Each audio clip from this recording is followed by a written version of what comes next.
destroyed drives up their profit margins. No longer.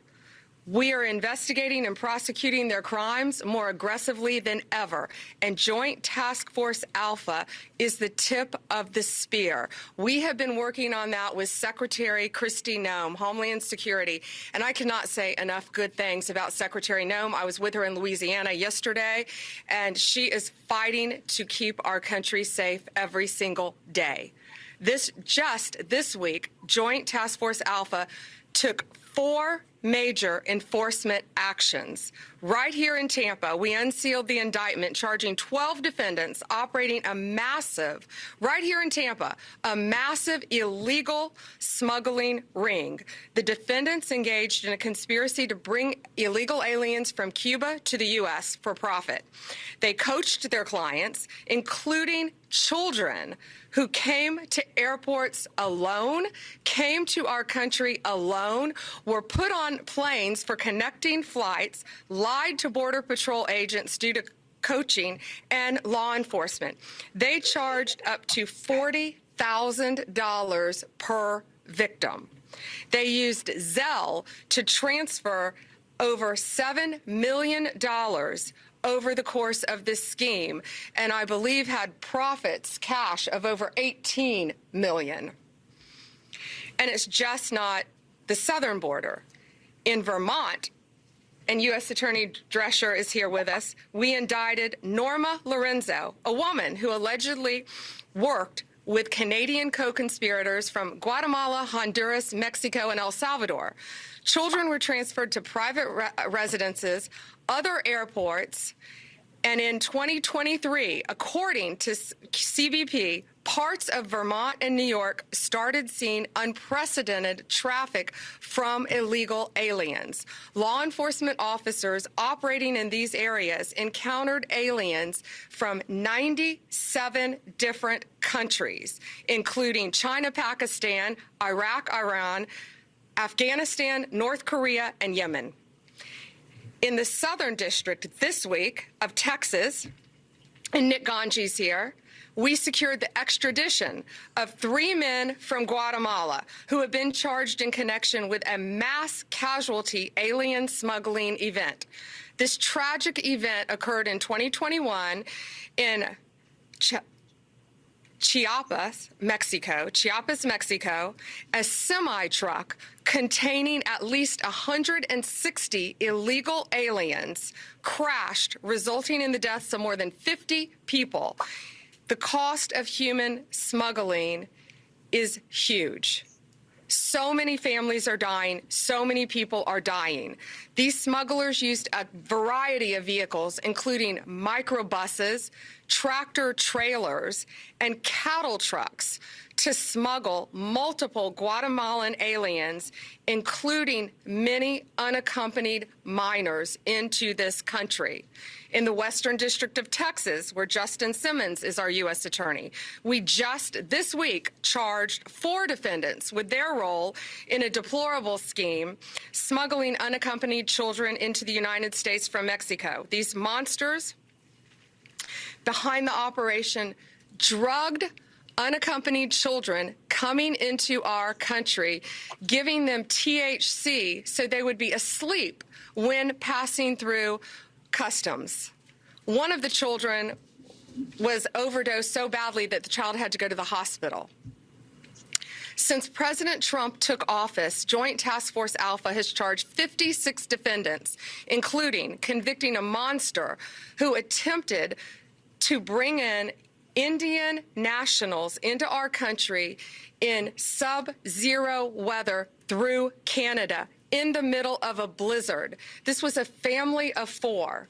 This family was eventually found dead in a blizzard with the father holding the 3-year-old little boy wrapped in a blanket with his glove covering his child's face, trying to save his life.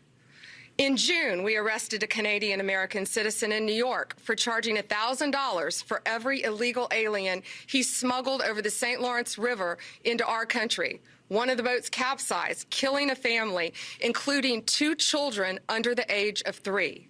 A few weeks ago, we convicted a coyote in Texas. A coyote, of course, is someone who transports illegal aliens across state lines for money. In Texas, we charged him for charging $30,000 for every 10 illegal aliens that he could get get to the Rio Grande. He got an additional $30,000 for every 10 illegal aliens that made it across the Rio Grande alive. That is why we are now expanding Joint Task Force Alpha. It has 5 steps. We will now cover, the task force will now cover our northern border in Canada, of course, and all of our maritime borders. Our incredible partner again at DHS, Christy Nome, and I are expanding this to include our DEA, ATF, and FBI agents to this task force to give us even more manpower. We will receive more resources to prosecute these cases, and key figures in cartel, human trafficking, and transnational criminals.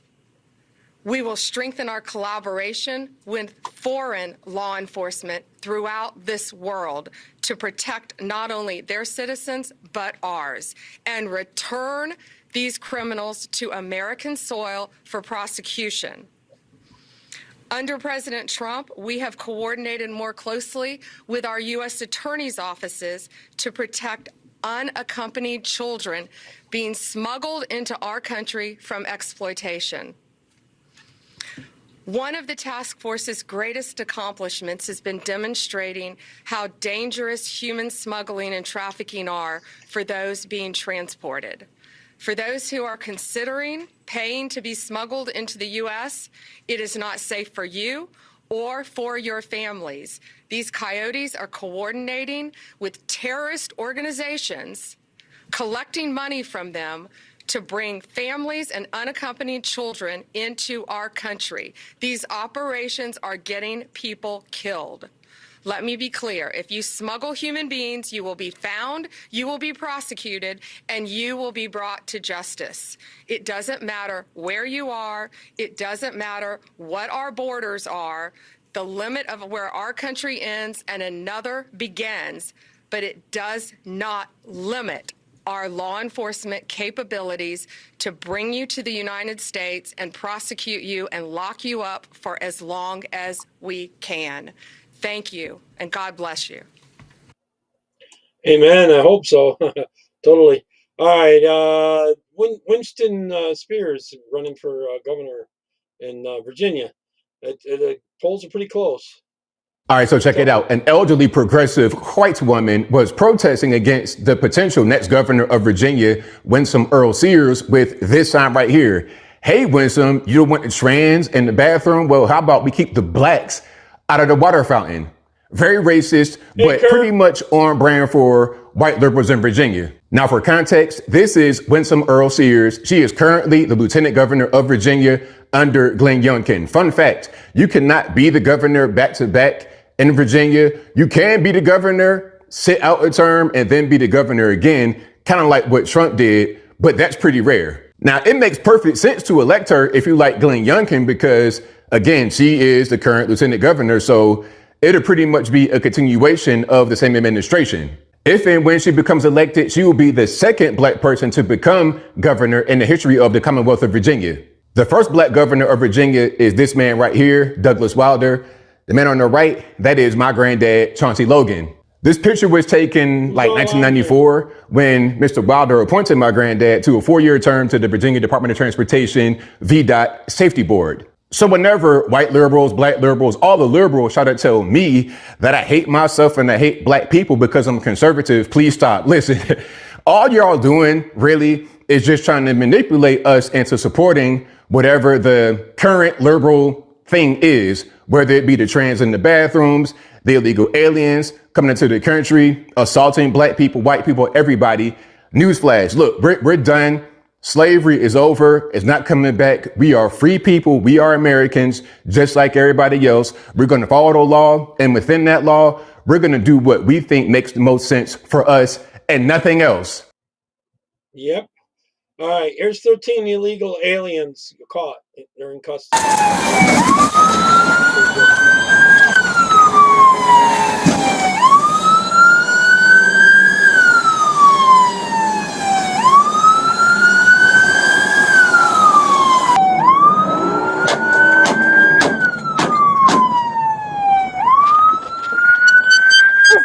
Put your hands up! Manos arriba! Manos arriba! Yo soy bravo! I'm gonna put down my rifle. Smuggling people. Right, you got cover? And Driver's drugs. right there. Yep, I got him. They're desperate on the left. So desperate, it's ridiculous. Yeah. Yep.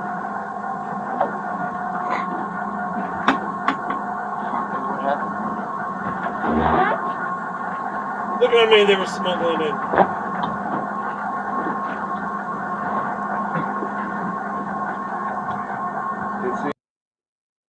Yep. There's more ice, right? Chat, it's crazy as hell, man. Y'all see that video I just posted? There is literally no cars, no people in residence here anymore. ICE was here yesterday and got everybody out. Look at the windows, they got them all up. They got everybody out of here, chat. This was a full Hispanic community. Hey, every Mark. person that lived in these houses were of Hispanic descent, and they are not here anymore. But decided to That start is so going crazy, live man. at 4 and being done by like 6:30, so it doesn't overlap the 7 o'clock. Gives you a little break in between the lives on this platform and that. So that's why I'm starting to do them more around 4 when possible. Sometimes I have guests coming on. I've asked some people to come on. All right, we caught the IRS. Watch this. We got him. We finally got him. We caught the IRS red-handed. For years, they've been telling you, the American people, to pay up or else, waving around those so-called official transcripts and certificates as if they were gospel. Well, guess what? They're frauds, fabricated, phantom tax returns the IRS claims that you filed but can't produce because they never existed. Here's the crime. An IRS agent falsified the records. A supervisor covered it up. The DOJ marched into court and used those fake records against Americans, and then admitted under oath they have no signed returns to back it up. That's not sloppy paperwork. That's RICO fraud, a criminal enterprise operating under color of law. And it doesn't stop there. Judges look the other way. Clerks issued phantom orders. That's just when they want to get someone and go after us. If you're conservative, they did that to a lot of people that were going to these teachers or school board meetings and stuff like that. They're going after people, causing them such hell that they can't fight against all this transing and stuff and what they're doing into our schools, teaching socialism. And the whole rotten system circled the wagons to protect itself. Multi-layered fraud, IRS, DOJ, and the judicial system. This is enough. Enough to prove the IRS is not a tax collector. It's a criminal cartel preying on its own people, and when an agency survives only by fabricated evidence, it's not just corrupt, it's illegitimate. It's time to shut down this rogue agency once and for all. We're not going to reform it.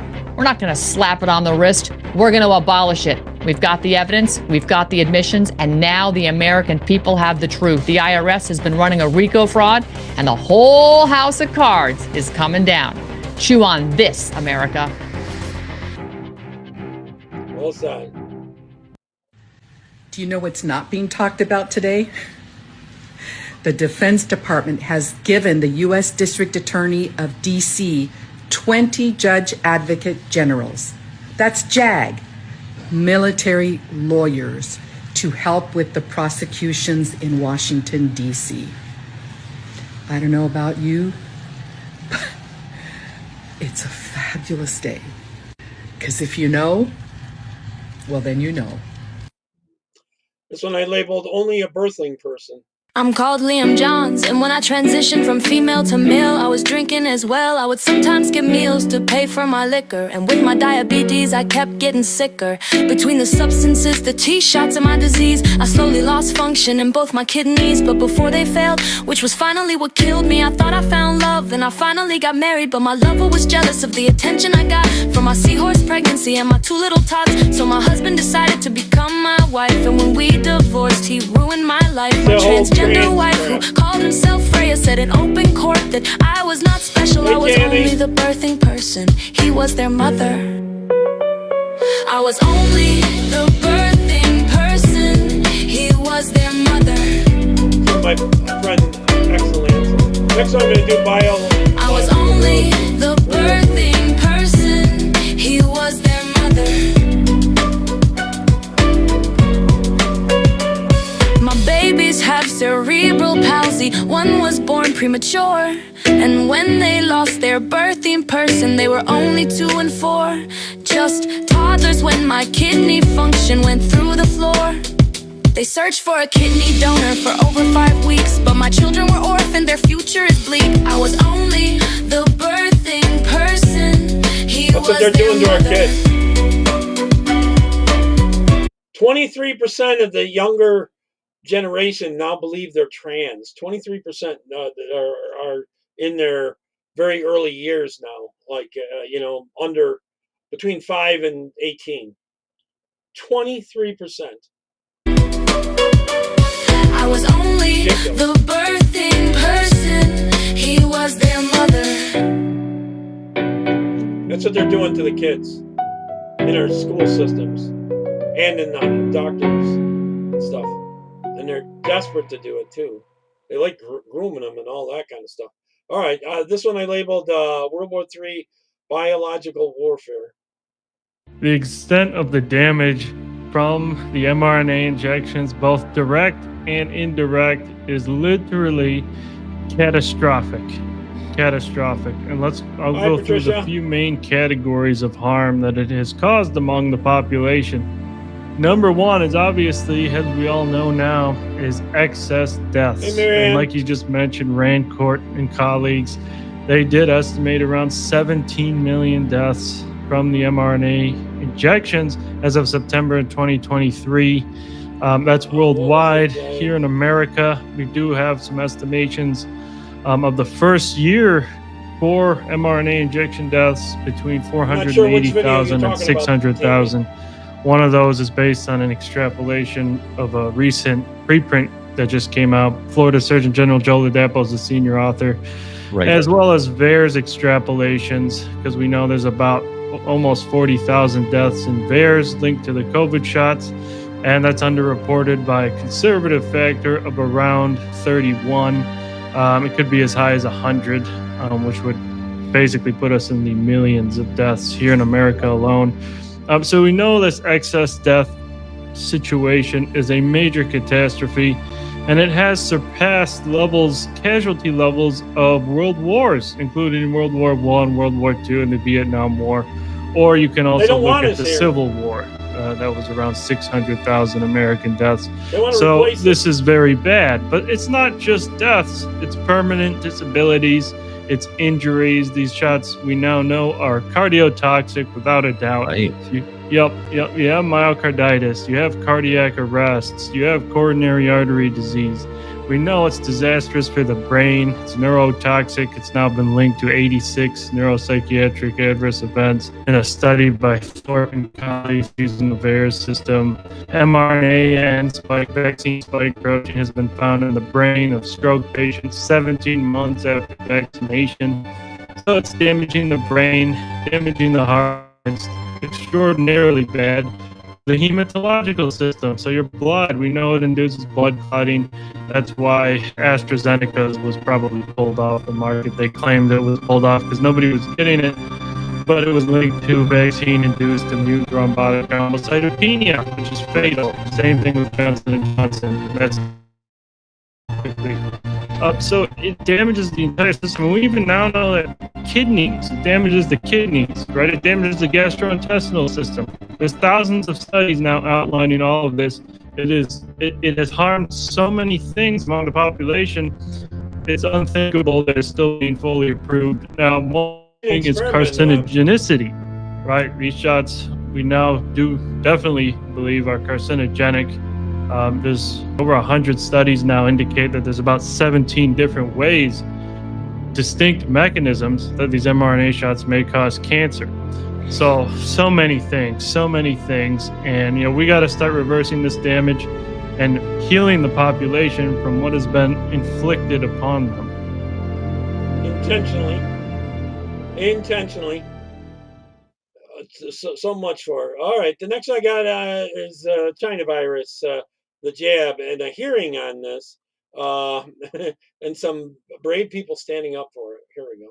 The microbiome, our microbes in our guts, is our immunity. And this is why, as a gastroenterologist, I stepped into the pandemic. Through my experience, I will show you how difficult it was to conduct research and publish when the research goes against the national public health narrative. In early 2020, my research genetic sequencing laboratory was the first lab to document the entire sequence of the virus in the stools, as opposed to the PCR, which is just a little piece of the virus. We discovered that the virus lingered in the stools for up to 45 days. It took 6 months to publish this publication at a time where everybody needed to know that it was in your stools. My lab also showed that COVID-19 in the stools was killed by hydroxychloroquine and azithromycin. But unfortunately, azithromycin and hydroxychloroquine killed the microbiome. So therefore, vitamin C, D, and zinc was added. 3 studies were also put into clinicaltrials.gov in full transparencies to help doctors more effectively treat COVID, because I knew data that nobody knew. System pressures delayed us, and we got a green light to start recruiting by May 2020. By then, the media created fear around hydroxychloroquine. It was impossible to recruit. This drug was safely given for years for arthritis and lupus with no problems. My clinical trials companies were also banned and censored from advertising on Facebook, Instagram, and Twitter. Remember, I do clinical trials for a living, and never, as a clinical trial doctor, have I not been able to advertise to recruit for a trial on social media. I kept collecting stools of patients and noticed that patients with severe COVID had a certain bacteria that was missing compared to people that were highly exposed to COVID but never got COVID. That bacteria is called bifidobacteria. Bifidobacteria is an important and key microbe for immunity. It is present in newborns. This is why your newborns did not get a problem from COVID at the beginning. And it is absent in old people. The process of aging is loss of bifidobacteria. We published this paper, The Lost Microbes of COVID-19. It took 8 months to publish. Ivermectin was also an interesting drug, because ivermectin, we noticed, also increased the bifidobacteria within 24 hours of taking it. Why ivermectin? If you look at what ivermectin is, it is a fermented product of a bacteria that is similar to bifidobacteria. In fact, they're in the same continent of microbes. They live, they're like sisters, brothers in the microbiome. I knew that ivermectin increased bifidobacteria, but I said, I can't go out there and start publishing that. That's going to be too controversial. So I published a hypothesis that maybe what I was observing on the front line treating patients with COVID, noticing that their oxygen saturation was increasing from ivermectin, was basically maybe ivermectin increased bifidobacteria. The hypothesis on ivermectin was the most read hypothesis in the pandemic and was retracted after 8 months of being on. When we cannot make a hypothesis, this is not science. December 2020, at the same time that I was treating patients with COVID, I began collecting stools of my colleagues that were at home and started going into the hospital. And I said, can I get your stools before and after you get vaccinated? Because to me, this new technology of vaccines, I wanted to see what it was doing on the microbiome. I discovered that messenger RNA vaccines killed the bifidobacteria. I knew I would never be able to publish this because it goes against the narrative. So I submitted it to my college, the American College of Gastroenterology, and presented it in October 2022. This abstract won a research award at the American College of Gastro, beating 6,000 abstracts. That's from academic centers like Harvard and Mayo Clinic and MD Anderson. This abstract got the attention of 18,000 GI doctors who all of a sudden started realizing maybe killing bifidobacteria is why I got COVID after my vaccine to begin with. And another abstract we presented was the persistent damage of bifidobacteria from the vaccine. What is going on here that the vaccine continues to kill the bifidobacteria? At the same time, we presented a link between loss of bifidobacteria and Crohn's disease, loss of bifidobacteria in Lyme disease, and loss of bifidobacteria in invasive cancer. It is nearly impossible to publish data that goes against the national public health narrative. If doctors cannot publish the data, they cannot find solution to fix the problems. Clinical trials doctors follow guidelines that allows the industry to provide safe drugs. These guidelines were not followed during the pandemic, and because of that, everyone is affected. COVID should have been a time where humanity joined forces together and doctors needed to come together. It's a shame that it didn't happen. Interference with research affects all of us. This should not be political. Science is a story that evolves. It's a multitude of experiments that allow us to see medicine, to give hopes to patients. Skepticism, challenging the current state of knowledge, having an open mind must be allowed if we have any hope of moving science forward. What I saw this pandemic was not science. Thank you. Amen. All right, next one. I'm going to play these kind of in the order I collected them, no logical order. This is Muhammad, who has 17 wives, 84 children, no job, and we're paying for it. And they're totally fine with that. Us taxpayers are. These illegals that are coming in and getting all this stuff. How many children do you have? 84. 84. Yeah. 84 kids. Every single one of them is on government assistance. Why? Because he doesn't have a job. Muhammad doesn't work. 70 wives, my. 17 wives. Yes. 17 wives. Also, all on government assistance.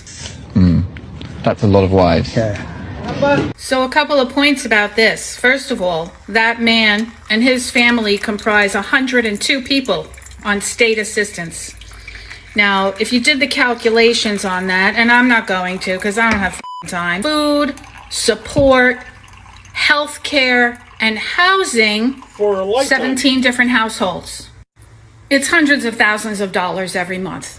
But let me get more to my point, which is in the Muslim religion, everything that the woman has belongs to the man. There is no independence from the man. So all of those monies go straight to him. In our country, we call this, being a pimp. In Muslim tradition, while he may be an outlier with 17 wives and 84 kids, bigamy is very common. Another term would be complete exploitation.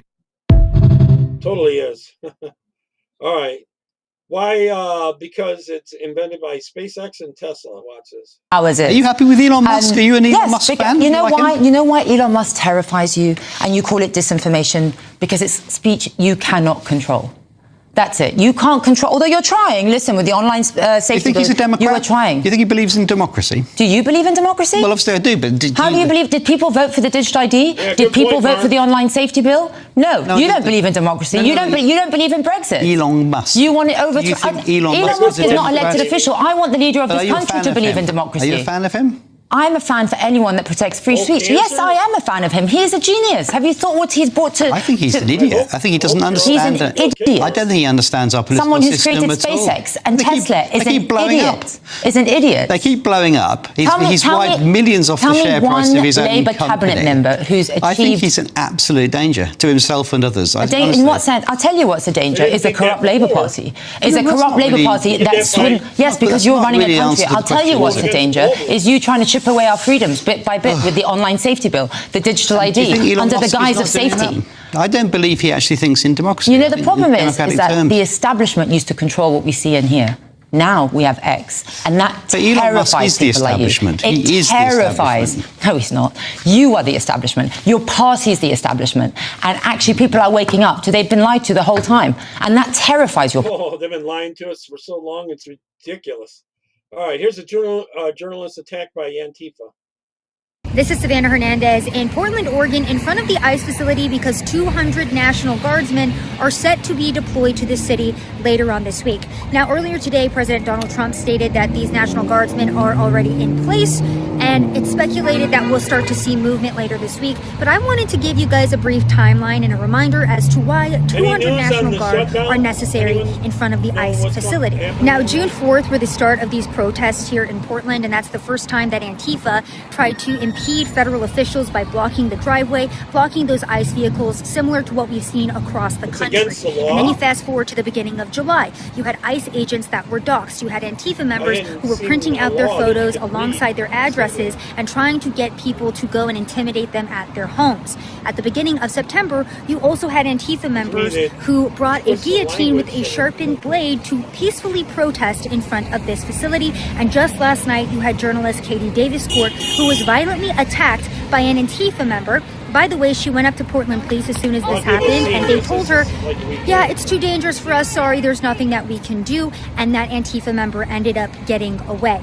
This has been a very common theme, by the way, since 2020. As I was walking down the street, I ran into a Portland resident who told me that during 2021, he was actually held at gunpoint by Antifa members on this very street. He called the Portland police and they told him the same thing, that there was nothing that they could do to help him. So this is what's been happening in Portland, not only for the last almost 120 days now, but for the last couple of years. Just complete chaos, complete lawlessness. The last time I was here, this entire building was covered in graffiti reading, "Kill ICE, the only good cop is a dead cop. Kill Trump." There were threats all over it. It has now been cleaned up, but these federal ICE officials have been threatened.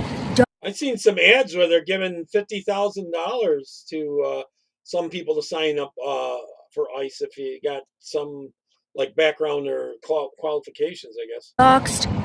Antifa members have tried to burn down this building. They have threatened residents. The residents of these apartments have been calling the police and asking for help. And of course, these state and local officials are doing nothing. So that is why President Donald Trump... So lazy. They think everything's going to be free and you just get your government issue thing. Who the heck's going to produce this stuff? Is deploying 200 National Guardsmen to this area, not because it is a peaceful city like the government officials here at the state and local level are making it out to be, but because in fact it has been completely lawless, chaotic. The residents have been pleading for help, and many of them have come forward and stated that they are very grateful that National Guard is being deployed.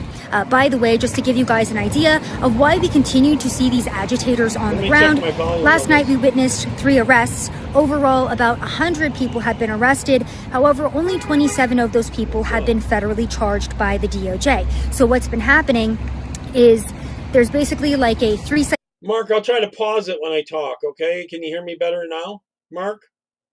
citation rule.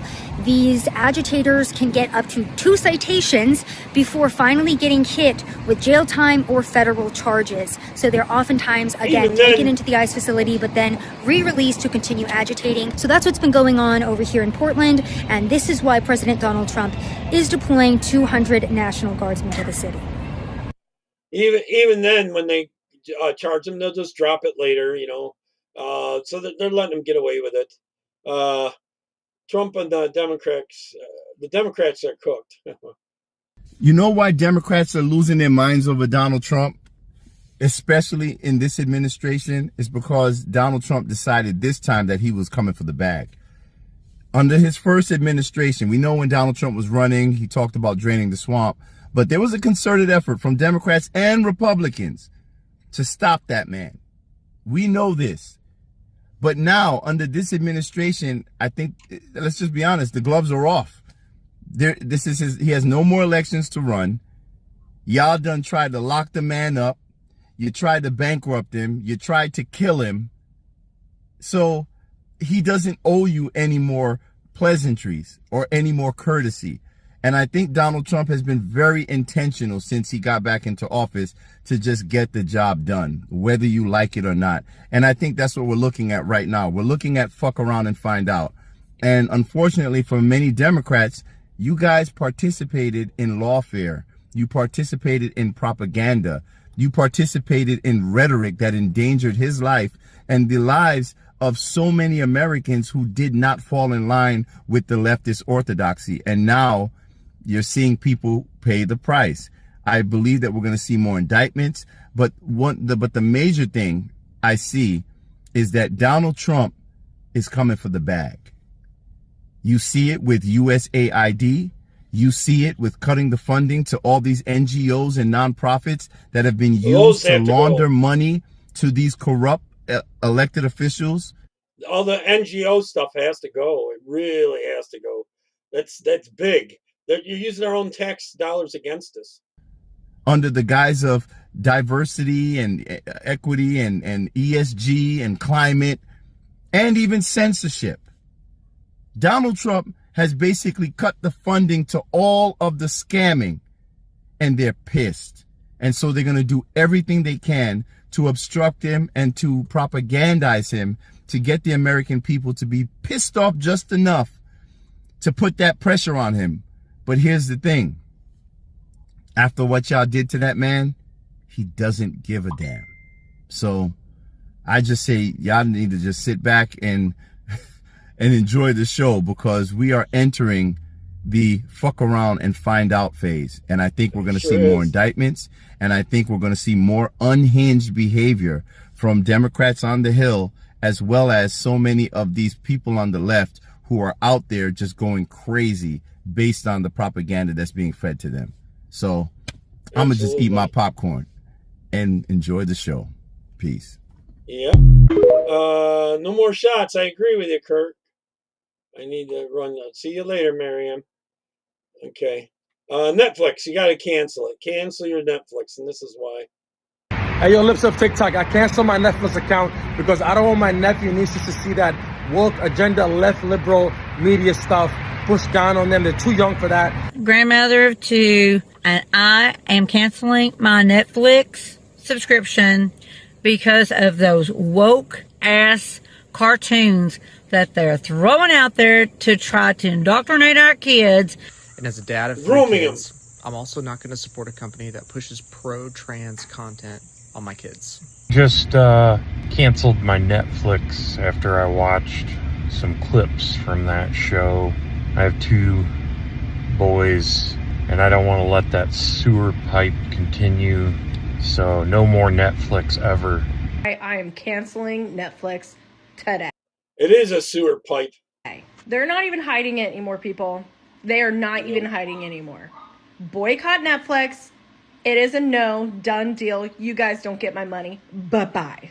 I'm canceling my Netflix subscription along with thousands of others because I have eyes to see and ears to hear them doing the thing that they said that they aren't going to do, which is indoctrinating our children into the transgender LGBTQIA+, ampersand, plus sign, minus sign, and we're done with it. Hey Libs of TikTok, this is Real King Carrot, and I canceled my Netflix subscription because Netflix is gay. I canceled my Netflix subscription this morning because I refuse to continue to subsidize a platform that is desperately trying to normalize the transgender insanity.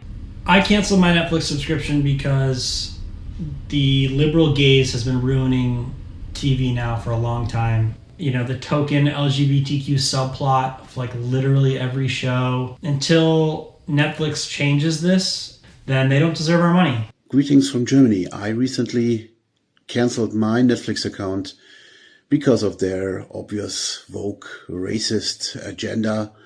their targeting of children. Yeah, delete Netflix here in our home where there are children, and I don't want them to see this woke propaganda.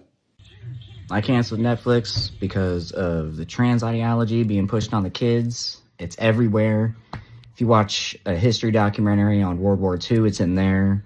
Like Cleopatra, that was all false. It's just awful.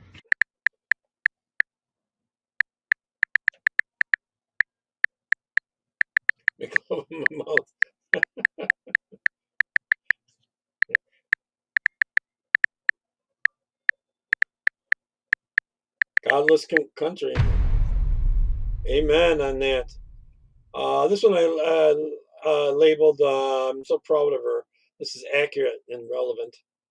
I stood up and spoke to a room of scientists, farmers, landowners, ornithologists, and the state of New York 2 nights ago in the town over from mine. I had not planned to speak. I didn't bring a speech with me. But by the end of the night, I could no longer sit there and say nothing. After watching scientists after scientists make a final begging plea to the state of New York to listen to their research about what they have found regarding this grassland where they plan to put in a 1,500-acre solar factory. After watching these people beg, I couldn't take it anymore. A few of the aging farmers got up there to defend their decision to hand over their land to this solar corporation out of Canada. It's not even an American company, and these solar panels aren't even American made. I got up there as the only person to speak. Now that this company supposedly out of Canada is really China backed.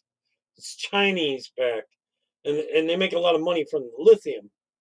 Under the age of 35, and I looked at these people and I said, has it ever crossed your mind what this is going to do to the future of the country for us, for your kids, for your grandkids? I understand that existing in New York State is very expensive. I'm born and raised here. I know how crazy the taxes are. I offered a solution. Instead of handing your land over to a corporation out of Canada in bed with our state government, why not put an agricultural or conservation easement on your land? There are land trusts in these counties that will pay you for the developmental rights of your farm. You'll get cash right away. As these farmers joked, oh, I'll be dead in 5 years. Well, if you're going to be dead in 5 years, these easements, they'll pay you out 50% of the value of your farm. So if your farm is worth $1 million, they will give you $500K in cash. You get to keep your land. It gets protected as a farm or conservation prairie habitat forever. And people coming after you, people who will be alive after you are dead, will get to do something right by it. Your legacy will live on. When 1,500 acres of arable farmland in a town goes up into a solar farm, guess what happens to the available farmland around it that the people my age have to try and buy? The price doubles because the availability goes down. Not to mention all the animals and pollinators that are going to die. Until every last roof in this country, big box rooftop, parking garage, and highway are covered in these solar panels, they belong nowhere near our protected grassland habitat. And this tract of land happens to include DEC protected wetlands.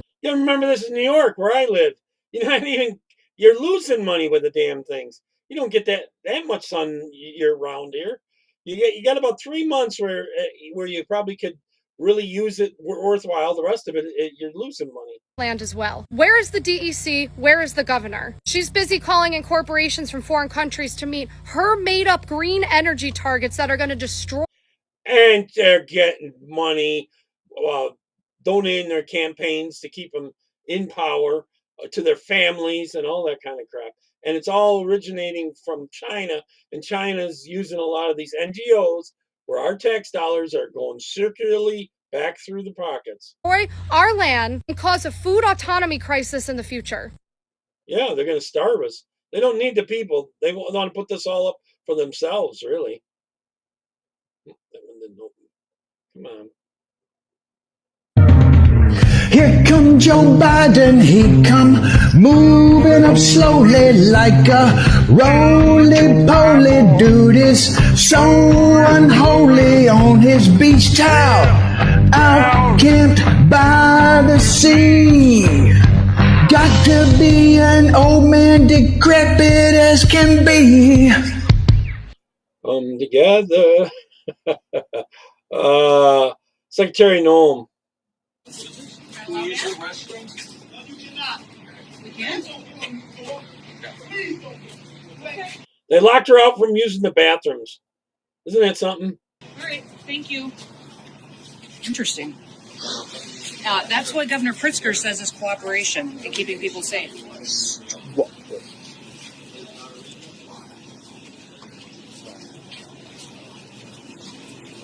So why wouldn't they let you in? What's been going on here? What's been going on here, Secretary? We were coming to go out and do some operations to pick up some guys with criminal convictions on them, and the city police wouldn't even let us use a restroom. And you were just blocked by a worker here from the city? A worker at the municipal building here in Broadmoor would not allow us to go in and to use a restroom at the police station. So as much as these local leaders and governors talk about cooperating and having the backs of our law enforcement officers, this is what we have to put up with every single day. And all we're doing is getting criminals as terrorists and cartels and gang members off the streets to make families safer here. It's ridiculous. I mean, is it impeding law enforcement? I mean, this is a real problem around here. This is a real problem. I'm so proud of our officers that deal with this every single day. Colin. They know that America's got their backs, but what they face here every day is real prosecution. Incredible. Incredible. Wow. Municipal Broadview building. What do you got? The Secretary of Homeland Security inside the building. Colin, I see a lot's going on there in England, there in the Irish area especially. They're really starting to stand up. I'm really proud of them. I'm hoping they can win that, you know. So this is about immediately after arresting and taking dozens of left-wing extremists off the Chicago streets.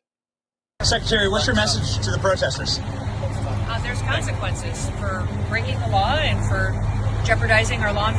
These are the commie protesters working for the deep state. They don't even know it. They don't know they're working for the globalists, but they are. Enforcement, and while they're doing their work, and we're glad we've got people that'll step up, like these guys that are here today, making sure that they're conducting operations and doing so safely. You got ICE officers, Border Patrol, they're great Americans. You got a dozen arrests over here. They're yelling at you. What's your message to the overall leftists who want to be violent in America today? You know, leave this country. We don't want you. Go away. Bye-bye. Or we'll put you in jail. Thank you, Secretary. No nonsense. Says it how it is. Here's left-wing extremists surrounding this ICE facility. Everybody, I just want to thank you for all the work that you're doing, and especially what you're doing for the people of Chicago. They're so grateful that you're here, but you're setting an example for the rest of the country. Everybody is watching how strong you are here, the operations and the professionalism in which you're conducting this law enforcement and restoring some safety back to this city, and it's rippling. Colin, is there any chance that you can have more elections and the Reform Party can take over? It might not be perfect, but they're a lot better than what you got. That's for sure. What's the word on that, Colin? Across the country, just know that everywhere I go, people are so grateful for the work that you're doing. And, you know, it may seem like right here when you're in the middle of this chaos that you're not necessarily sure of it, but boy, the American people are just thrilled to have you and to have you on the job and on the task of restoring and making America safe again. So today when we leave here, we're going to go hard. We're going to hammer these guys that are advocating for violence against the American people. What they are doing is advocating to harm not just you and your colleagues, but your families. And they're doxing your identities and victimizing people every day by the way that they're talking, speaking, who they're affiliated with, who they're funded with, and what they're talking about as far as consequences for what we're doing by protecting this country. So we're going to go out there and we're going to make sure that there's consequences for the way that they're behaving, and that we're going to prosecute them. We're going to bring them to justice. We're not taking this anymore. All right? The president's sick of it. I'm sick of it. And we're going to give you guys all the authority that you need to go out there and arrest these individuals who are advocating for violence against you. Does that sound all right? So the chief is going to give you a little bit of instruction on how today is going to be a little bit different, but then also we're going to partner with our other agencies. We don't just have Border Patrol and ICE and HSI here, the FBI's here as well, and we've always got our DOJ partners that are fantastic, and so this is a whole-of-government approach to restore law and order. And I'm happy about it. And we're going to try to buy that building today. So give you more space, let you spread out and tell everybody. Somewhere I got a clip about that. We're not just here. We're here to stay, and we're expanding, and we're going to make this city safe again. Good? All right. Where's the chief? Right here, ma'am. All right, sir. All right. All right, folks, we heard it. It's roll-up time here. All right, state instruments of hard power.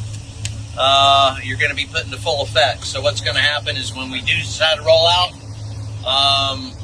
I'll lead the way up front, that crowd there, is an unsafe crowd on either side, we're gonna roll them all the way out of here. And when they resist, what happens? They get arrested. So it's now going to be a free arrest zone, and I'll give them one warning, and that'll be for safety of us and the secretary to leave. So they're getting it here as soon as we leave. Everybody good with that? Yes, sir. Yep. All right. Well, we're going to do it in a way that keeps you safe with a force that can have your back, but make sure that these individuals aren't allowed to conduct this kind of activity anymore. Sound like a plan? Yes, ma'am. Good. All right. All right.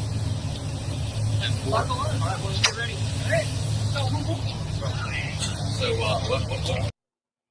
All right, this is where she visited a sniper's nest that they had. We're still integrating. We're still on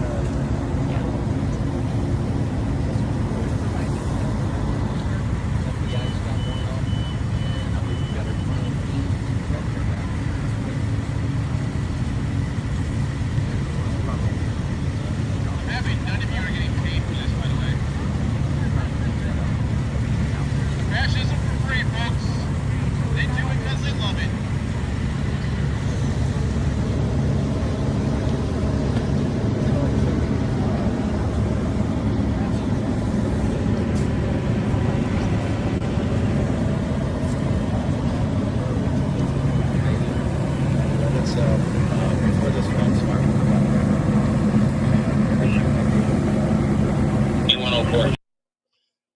Yep, it's a good vantage point, I'd say.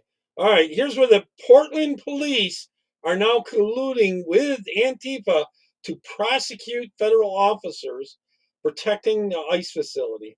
Watch this.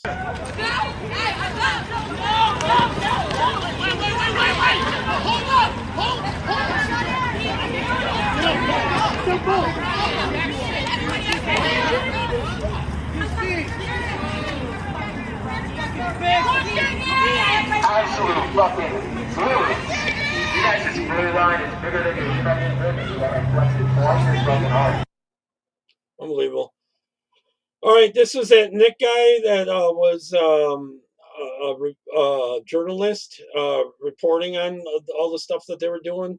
So Antifa attacks him, and they arrest him instead of Antifa, the Portland police. With the flag.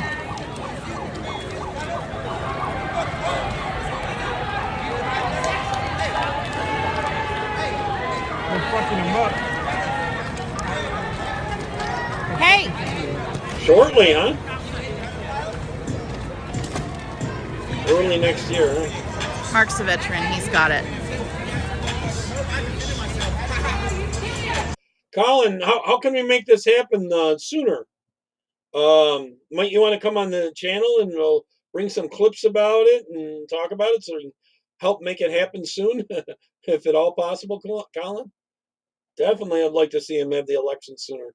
It's total commie, and Trump would be able to deal better with the trades and trade deal and stuff with the different people in power there, and stop this stupid Ukraine money laundering war.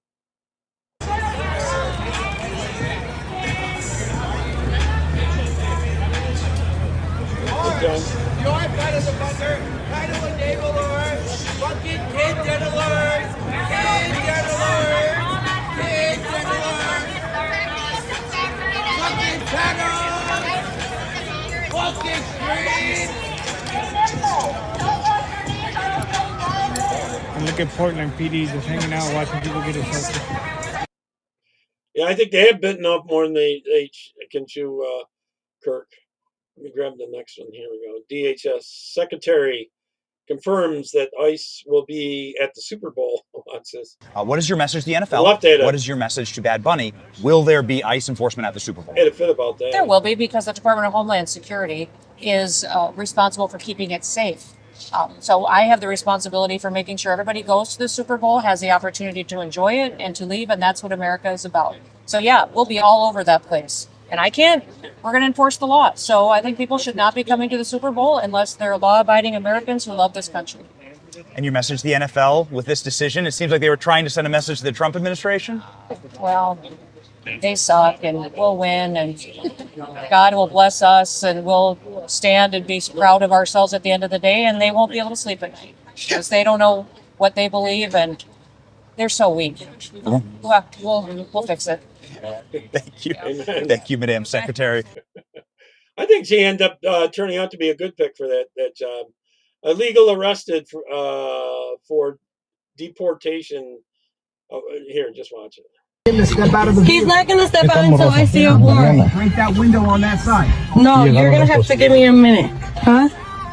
Give me a minute because I need to see a signed warrant. Ma'am, there is They have no signed warrant against him. He's illegal.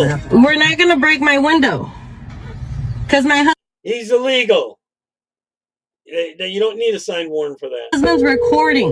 That's fine. That's fine. He can absolutely do that, man. You have every right to report. But I'm gonna need him to step out of the vehicle. I need to see a signed warrant. I need to see it. Okay, but let me see that warrant that you have for him. Let me see the warrant you have for him. Mom, right now, ICE has us stopped. They're saying that they're trying to take Mario without a warrant for his arrest. Every single illegal does not need a warrant for their arrest. I have the window down. He's trying to break it. Ma'am, that's what's gonna happen. I don't want to talk over it. Every single illegal does not need a warrant for their arrest to be arrested for being here illegally. Happen. Either you let us. I'm just asking to see the paper that you guys have for him. You said, my question is that you said, you don't want us to identify this. Don't break the window.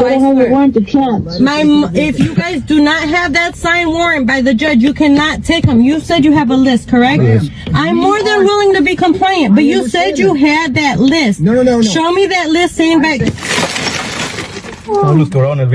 Okay. It's at this house. We do not need a judge to sign our warrant. This is an administrative arrest. What are you guys taking him for, though? No. Oh my God. Out there in the front. Just pull that angle twice. Sir? No, sir. Don't touch me. Okay, then you don't touch me because you're fucking assaulting me. Okay, don't touch me because you're assaulting me. Ma'am, let him go. Okay. No, I'm not. I like to see him go. Bye-bye. Letting him go. Because I did not get shown not one freaking thing. Okay. You guys did not show me not one single warrant. Cut in the seatbelt. Okay, the seatbelt's cut, but you guys did not show me anything. I'm the one grabbing him. He's not restraining anything. I'm grabbing him. And if I don't have anything proof, you guys aren't gonna take him. Colin, you can't do any worse than the leadership you got now. That's for sure. What are they going to do to try to steal this thing? Ma'am, let him go. Or it's going to be obstructed. Go, or you're going to be obstructed. I can't move. A los abogados habla, le metieron no sé. Habla de los abogados. Get out of the vehicle. Get my phone. ¿Puedo llevar mi teléfono? Get out. Can he take his phone? Okay. Después te damos la oportunidad. Yep. DHS Secretary announcing Department of War will be deployed to Portland and Chicago within 24 hours at the time. But now they're there. We've seen a lot of attacks in Portland, a lot of news right now with various independent journalists that have been beat, that have been hit in the face, that have been locked up and arrested. What's going on there? Can you give us any status update? Well, you've got a presence in Portland that is Antifa affiliated. And so that is a situation where you have known professionals, targeted violence that want to tear down America and will apparently attack anyone, even journalists that are just trying to report the truth of what's happening on the streets. So we're not just going to be rolling out of Chicago here, but we're sending in the Department of War at the request that I made to Secretary Hegseth. They're going to be rolling in here within the next 24 hours. They'll be coming to Chicago too. I put a request in today for them to come to Chicago. And we're going to not only have our officers that are out there with HSI and ICE, but we're also going to have backup from our military. Yeah, I'd take her too and handcuff her. The only way you're going to stop it is by doing that, you know? Because everybody deserves that. And so what we saw happen to that journalist last night will not happen again. We will not allow that to happen again, where those individuals are persecuted for trying to show what's happening on our streets and for what they're doing to our law enforcement officers. Okay, I labeled this on welcome to Janet Mills, Maine. Watch this. Red tape on everything, right down to your morning coffee. The state of Maine has 113,000 regulations.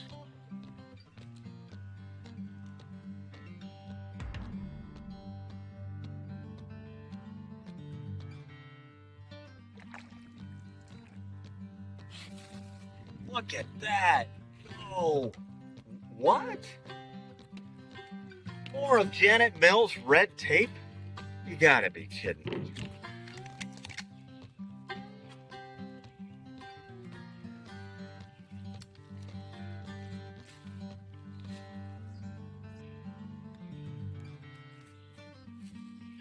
Red tape on the deers.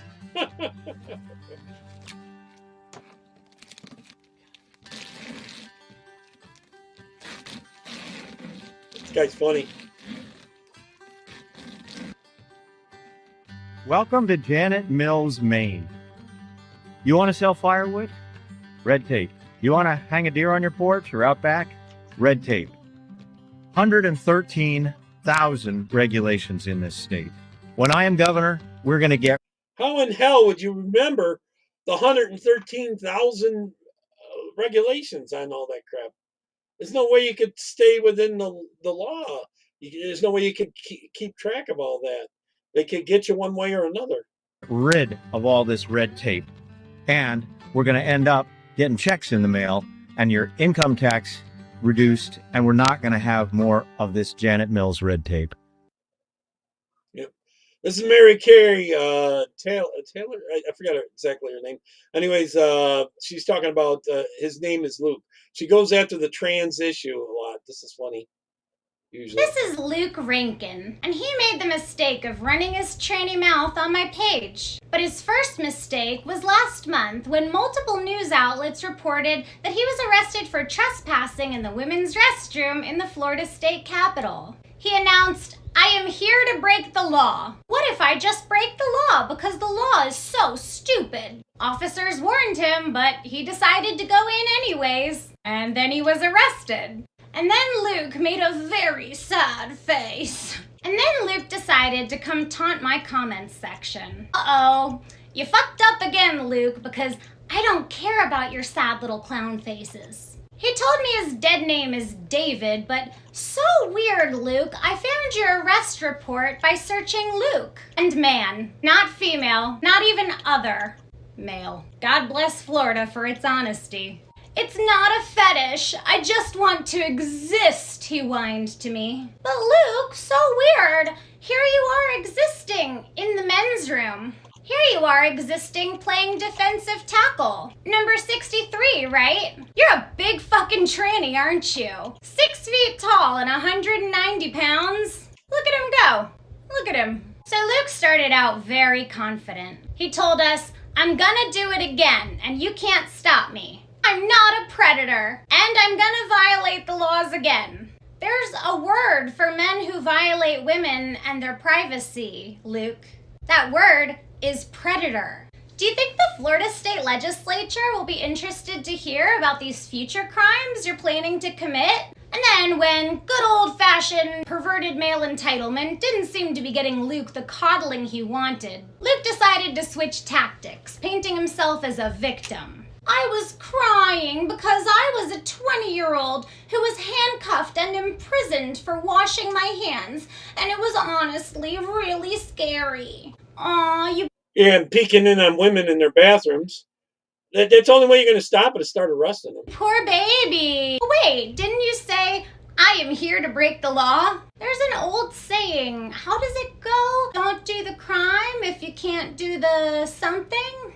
He went on, "I was genuinely bawling, but whatever. Keep mocking me, you heartless, compassionless grifter. I was 20. I was scared for my life. I had to call my parents. I was just a kid." You sure were bawling, Luke. Aw, you had to call your parents? They seem like very nice people. Your dad's pretty funny for making a makeshift gravestone for a roadkill squirrel. And your mom may have put pronouns in her Instagram bio, but it's so weird. She has hundreds of pictures of your baby brother Ben, and only this one of you from 3 years ago? Are they embarrassed that their son is a woman-hating pervert?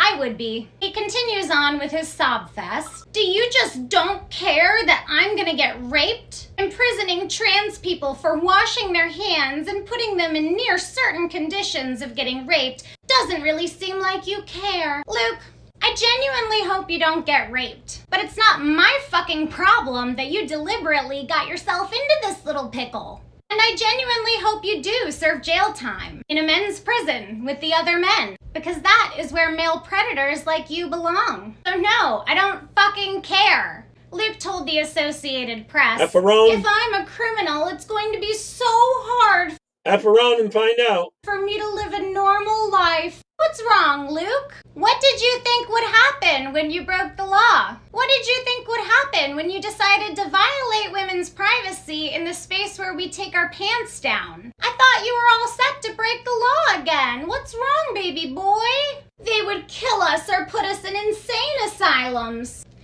Luke, you are facing a $500 fine or 60 days in jail, not a fucking firing squad. Personally, I think an insane asylum might do you some good. Maybe you could therapy the degeneracy out of yourself, but I kind of doubt that too. Stay out of our spaces, Luke.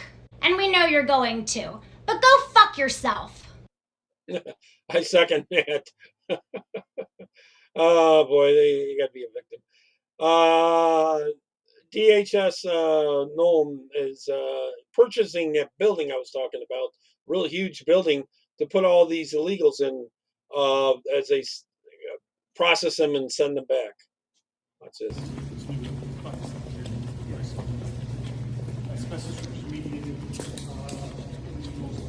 We got a lot of empty buildings in this country because of, a lot of empty buildings because of a lot of companies leaving, being stolen by China and stuff.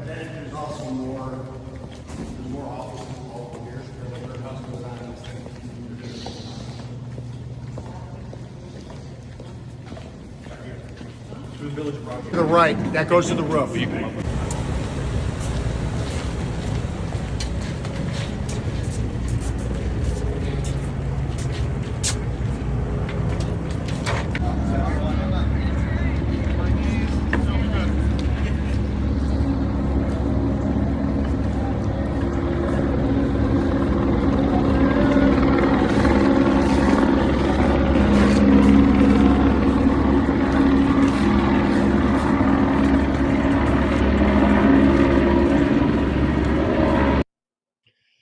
If you got so many millions here, you're going to need places like that. Dozens of violent left-wing rioters arrested. This is in Chicago. Yes, we are the ones that are starting to arrest them for doing what they're doing against ICE.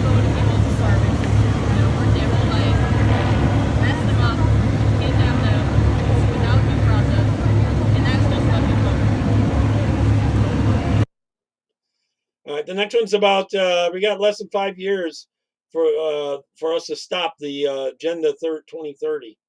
So here's the thing. We got less than 5 years to stop them, or we'll never have another chance. Agenda 2030 isn't some conspiracy theory. It's written down, and it's written in their words. They come right out and they tell us exactly what they're going to do. It's a one world government, one world cashless currency, one world central bank, one world military, social credit scores that the government can use to turn off your bank account. Vietnam just deleted 86 million bank accounts of people who refused to get their digital ID. They just deleted them. Wonder where that money went. If you're her voice is always that way, Tammy. She does a lot of them.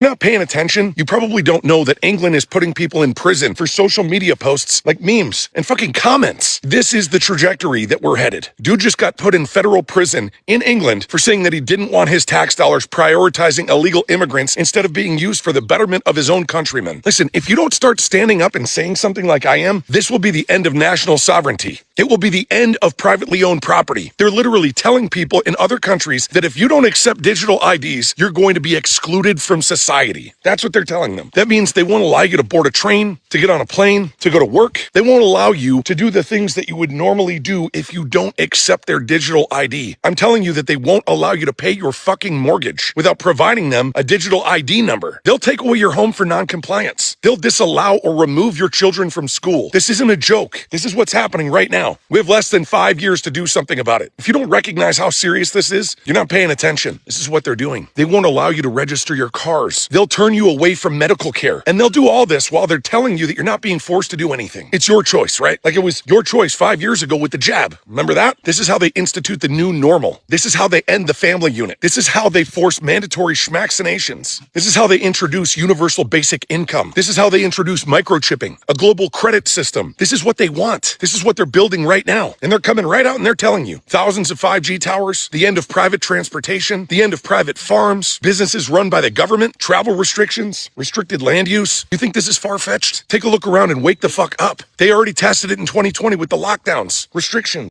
Blue light special. Yeah, we even need to do some of that.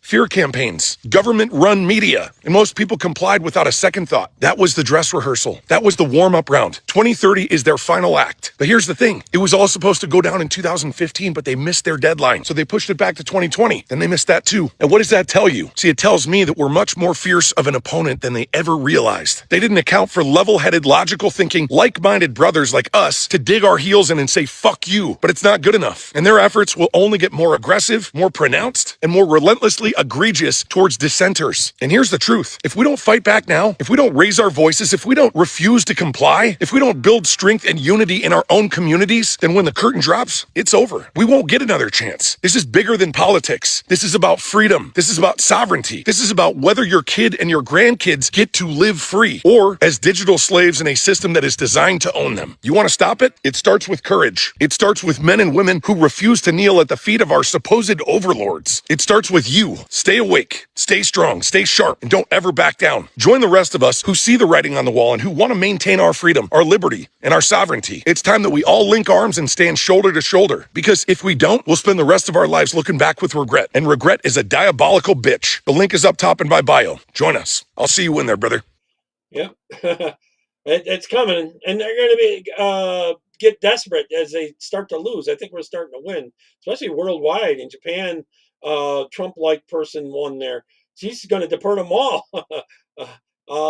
This person said this is the exact moment she lost all patience with Antifa and peaceful protesters. Peaceful.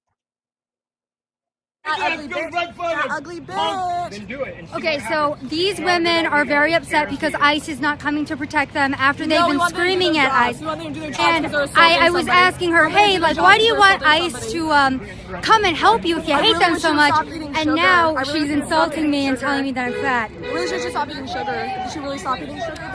For sure. You should probably get off of your SSRIs because you're kind of crazy, girl. Anyway, so we are currently in front of the Portland ICE facility. We got this woman over here screaming at ICE agents in Spanish. I wasn't sure what she was saying. You got this guy over here who's like straight up mentally ill. I don't know what's going on up there. We got the ICE agents up here. You have these women right here. They hate the ICE agents. They're so angry with them. But then as soon as somebody from the right wing comes and makes them mad, they immediately say, please help us. Please come arrest these people. And they're asking the police for help. It's insane. Job, babe. What's their job? What's their job? Arresting people who are assaulting people on public property. Like you guys? Oh, who am I assaulting? Who am I assaulting? Who am I fucking assaulting? You see me touch anybody, bitch? You see me touch anybody, bitch? What are you? You got me assaulting people? I'm standing here and I can catch your breath. What is going on? Well, you're wearing a mask, so that's probably your breath, actually, sweetheart. Get a picture of it. Silencing journalists. They have been attacking ICE facility members out here, and they have been screaming at women, just like myself. These people are so unhinged and ridiculous, and they have been doing everything in their power to foment chaos and lawlessness, and now they're here harassing me. Oh my God! They're harassing me in front of the driveway! Good Lord! Oh my Portland, Oregon. Shame on all of you. Shame on you for These are the touching people that kids. are out here That's basically crazy. calling for violence against half the nation, stating that people like myself deserve to die. So there you guys go. Who are you? Why are you wearing a helmet in the middle of the damn night, wreaking havoc on the street? You look Why are they ridiculous. wearing a helmet and ballistic? Yeah, they're commies. They certainly are. There's more about corruption. They just found a box filled with freshly minted, straight from the Secretary of State's offices, open ballots that could be used in the next cycle. Now, here is what's crazy about this. In this next cycle, this November, we have two issues. One is voter integrity. Yep. We have the question of whether you do or do not require voter ID. And the second is red flag laws, i.e. you do or do not have your guns confiscated. Very big issues in the state of Maine. How ironic is it that we get literally a fraud within a fraud? We get industrial strength fraud. We get a cheat in terms of voter ballots that are sent out in a box. And if there's one box, there's probably 20 directly from a Secretary of State's office that in turn are intended to stop the referendum that will require IDs so that we. Thanks, Mark. I'll use that. We're going to go live on Friday with that. Okay. We don't have fraud. At the end of the day, John, this is the poster child for how Democrats run the show. They try to run it here in Maine with sort of illicit public corruption, and this to me is the most egregious case in recent memory. They literally are trying to steal this election by sending out ballots by the hundreds, 250 in one box, to people who can then fill them in. They just happen to have gone to the wrong people in this case, and in turn try to screw up the Maine voting system. Maybe it's the best thing in the world that this just happened, because this set of referenda really matter. We have to vote yes to get voter ID and no on red flags. Now maybe a lot of Maine voters will be paying attention who might not have known ahead of time. And we got an FBI now run by Kash Patel, who's not going to yawn at this. It sounds like the FBI is already on the case. I think that they're going to have work overload. That's really bad. That's serious. All right, Tennessee is using child services to take these undocumented kids, and they're putting them into state custody. They're going to use them as sex slaves. You'll see. So, the Tennessee Department of Children's Services is taking undocumented kids and they're putting them in state's custody in the state foster care system, which means the state taxpayers, it's coming out of the state budget. And then they are assisting these kids into getting what's a court order from the juvenile court that says that they're abandoned, and then they get a what's called an order of abandonment, and then they get a special circumstances juvenile immigration status, and then of course once they get that, they can bring their family over or do whatever. This is so clever on their part. You've got to remember how clever and how smart cartel immigration is. They make a lot of money on this. So I finally got my hands on a court order. I got my hands on a court order, and I have a hard copy of it, and it is all about how they did this right here in Davidson County. I have told state legislators, I've told Congress people, this is totally illegal. Plus, I have phone conversations stating that Commissioner Quinn, DCS Commissioner Quinn, is well aware of it, and she is central to it because she has told other providers to report to her if they have any issues with undocumented kids. Okay, huge. It is trafficking. I mean, the whole. Yep, it sure is, and that's part of all their game plan. These pedophiles and all that shit. All right, illegals can't come here and work for cash anymore and send it back to their countries. Remittances or whatever. Trump did something. The remittance control law comes into effect tomorrow, October 1st. This means no immigrant without any legal documentation can send money anywhere any longer.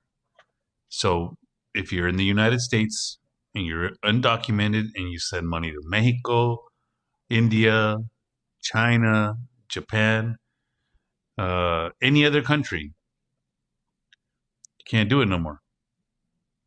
Western Union is not allowed to do it if you don't have the proper ID. Billions. The last time we checked, it was over 60 billion gets sent out yearly. And we had heard that they were going to have to pay a percentage to send money. And that really upset the Mexican president when we talked about that. But now, starting tomorrow, it's not even about a fee. If you don't have legal documentation, you can't send money out of the United States. It stays here. Yep, as it should. They're siphoning money away from us like crazy. ICE raids in Chicago. Watch this. Multiple illegals. ¿Cómo se llama? ¿Cómo se llama? I can't see enough of them get arrested. ¿Vino qué? Cedillo? Back off or you'll be arrested. Show About mask. time. Take off your mask. Take off your mask. Still got millions to go, but it's a start. Some are going back on their own.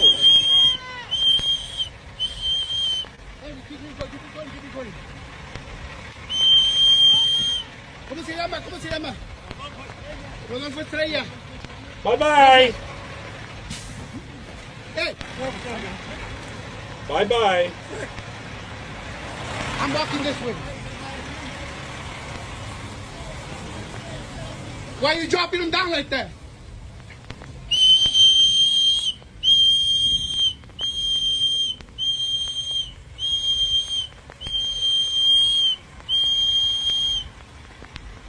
These leftist loonies. I think blowing that whistle is going to do a lot. I don't know. This one's self-explanatory. It's good. I've been trying to find a way to say this politely. I don't really care if I upset anybody, but I kind of do. So I work across the hall from the Department of Human Services in a small town in Texas. And since 21, that place has been a revolving door. There were days that they would have people lined up outside waiting for services. If you don't know what their services are, that's the food stamps and the free healthcare. So that leads me to talk about the government shutdown. And I understand we're going without a paycheck. I get it. And I don't want my coworkers to get super mad at me for saying this, but I'm pretty sure they are. And the liberals are going to come at me in the comments, because I'm blonde, I'm pretty, and I'm white. So go just Timu Barbie, whatever y'all always like to call me. Anyway, so I saw it firsthand that those services are being abused, and it's not by Americans, it's by illegals, and it's by males. It's one thing when you have a family that is a legal U.S. citizen, taxpayer, that needs help with food, housing, medical insurance. That is not an issue. You're right, Jeff. That I'm 110% okay with. You're right, Jeff. No habla English. That, help people. But I have a huge problem with an able-bodied male from another country coming over here and basically just mooching off the system. Because that's what they're doing. They're not contributing to society. They're not doing anything. So that, it really is, it's an issue that needs to be addressed. And if people would really step back and look at this situation, you would understand that that's not sustainable. That's not something that we can keep doing. So if we have to go without a paycheck to fix this broken system, then so be it. Yep. Here's a good clip. Watch this one. The next story seems too sickening to be true. Tonight we're learning that a Northern Virginia high school stands accused of helping students get secret abortions. After a report by the WC Dispatch, the Fairfax County School District is investigating allegations that officials at Centerville High School arranged and bankrolled abortions at Fairfax Healthcare Center back in 2021. Now, both of the students say they were underage at the time. One says she got the abortion at 17. The other told the Dispatch that She was 5 months pregnant and was pleading to keep her baby. But the school social worker, Carolina Diaz, allegedly told her that she had no choice. Well, the girl ended up bolting from the clinic, we're told. Here to discuss is Carrie Lucas, a Virginia president and parent at the... You ever seen anything like this? Unbelievable. It's Virginia. It's supposed to be kind of a purple state. Independent Women's Forum. Carrie, while we haven't spoken to these students, they told the WC Dispatch that this was kept hidden from their parents. Now, if that's true, that means that it looks like taxpayer money was going to fund secret abortions for minors without consent from any adult. What can you tell us tonight? Yeah, I mean, it really is just outrageous. It's the latest example of just how really out of control some of these schools have gotten and no longer being in their lanes and displacing parents. This is money that is supposed to be going to educate kids. And socialists want to take our kids from us. We the people. They want the government to bring them up. And unfortunately, if these allegations are true, it was doing the absolute opposite and was being used to pay for an abortion, which is just, everybody, I think, recognizes that this is simply outrageous. Well, Fairfax County Public Schools told the Angle that they have serious questions about the allegations, and at no time would the situation be acceptable in the Fairfax County Public School system. They say there is an external investigator to get the facts out there and will take the appropriate actions as necessary. Well, look, again, these are allegations. They do have to investigate them.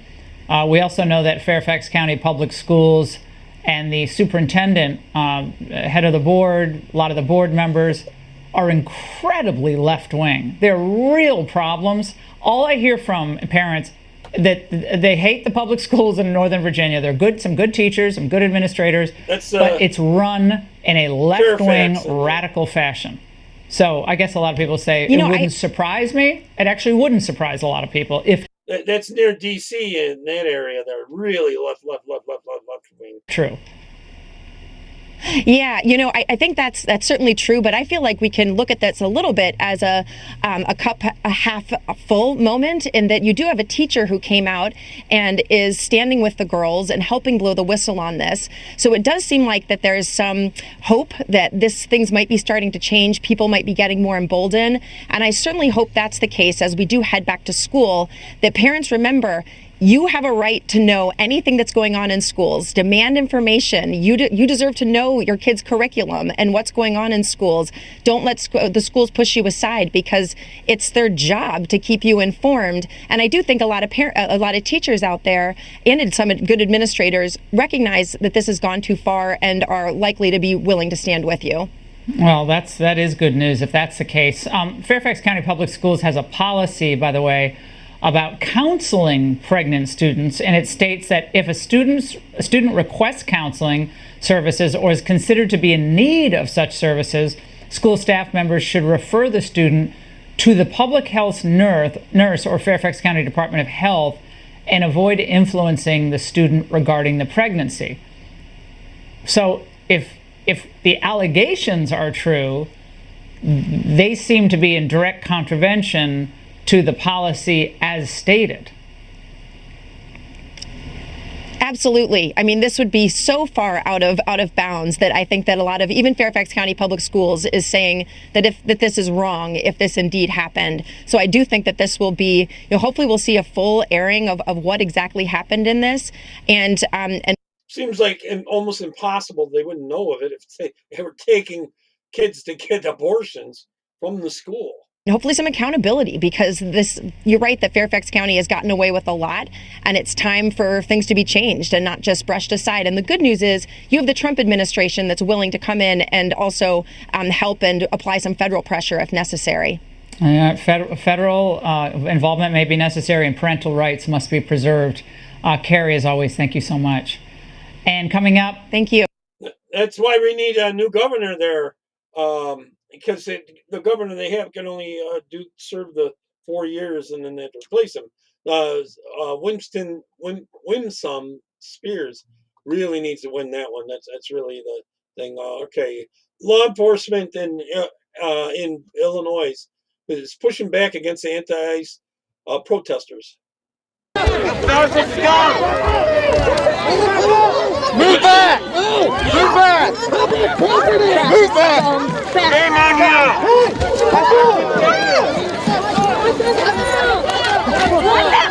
More of this, please. What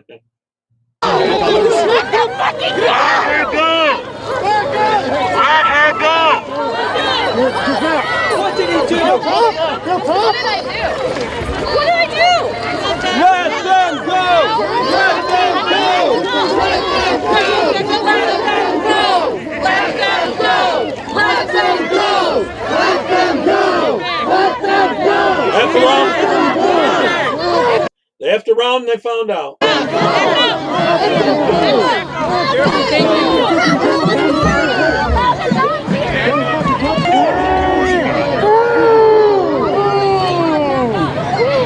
How does it feel to be the modern day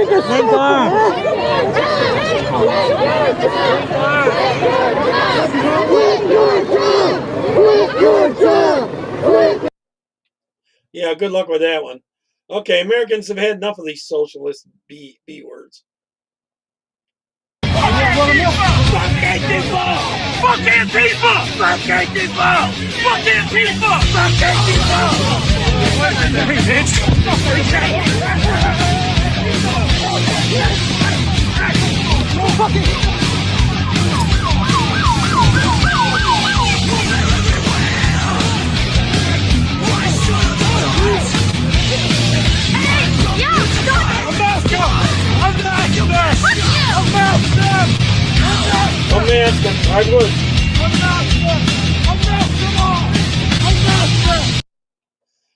Yeah, I gotta take these commies down.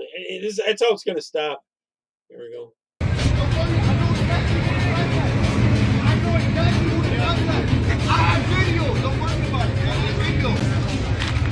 U.S. citizen.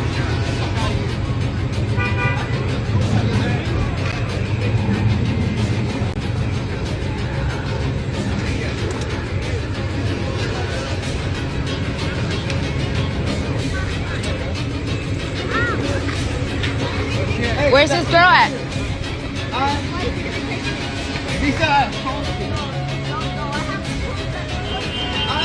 He didn't do anything. He didn't do anything. Why did you guys take him? That's bogus. You guys are... Don't push the lady. Do not push the lady. You don't have Get away, to get push the through. lady.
Yep.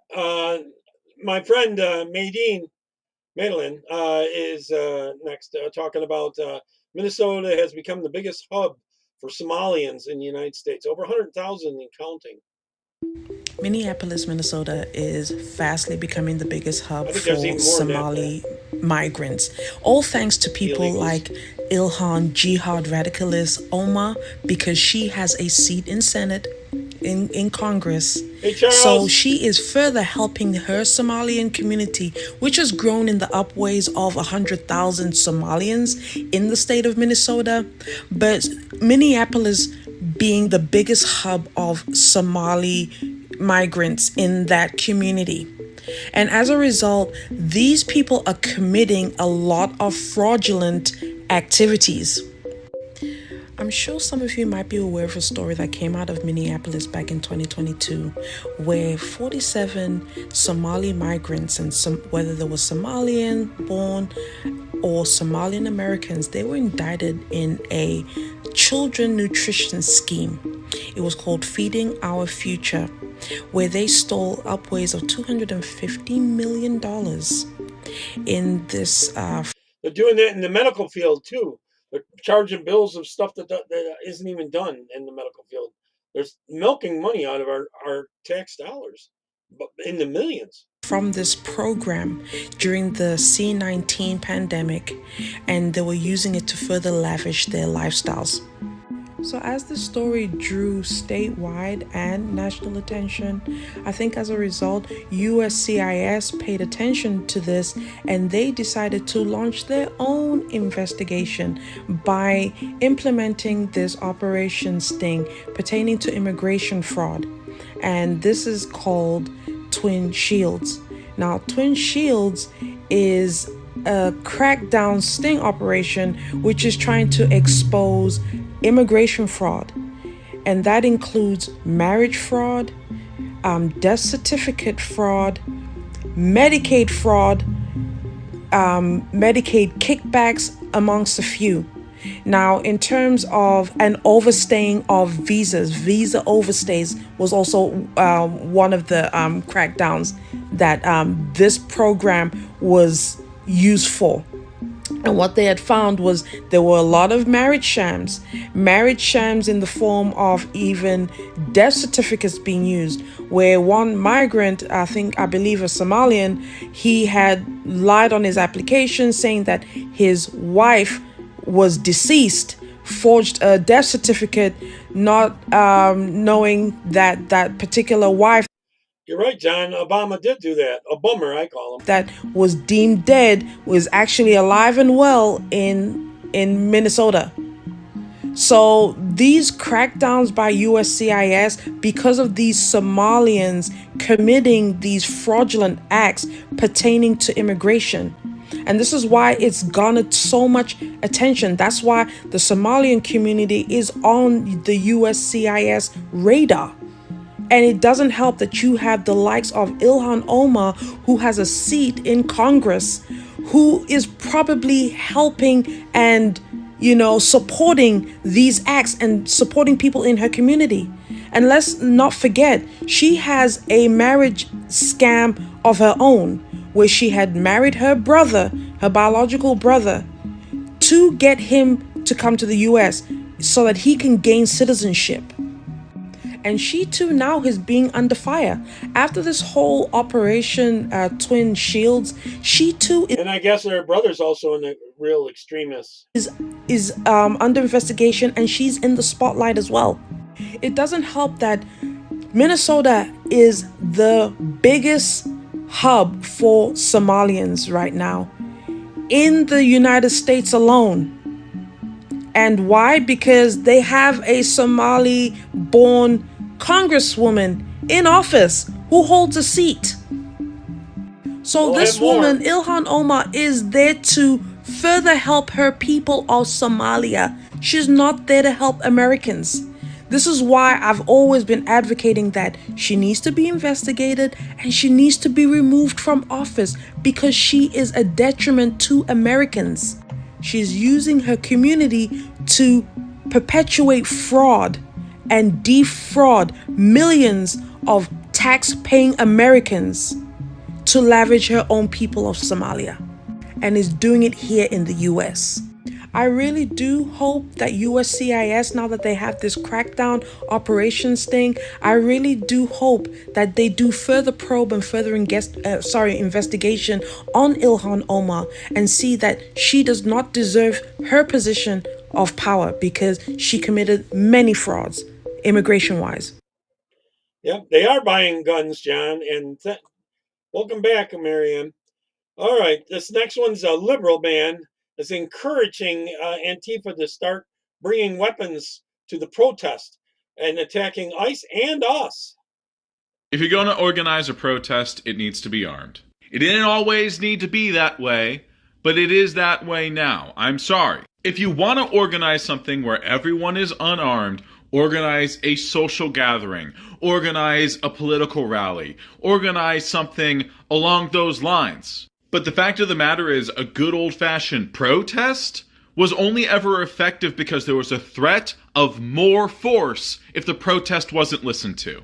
And folks, the state has called our bluff. They don't believe we're going to do shit anymore. And why would they? Very few of us have gone forward and done anything. Don't get me wrong, there's exceptions.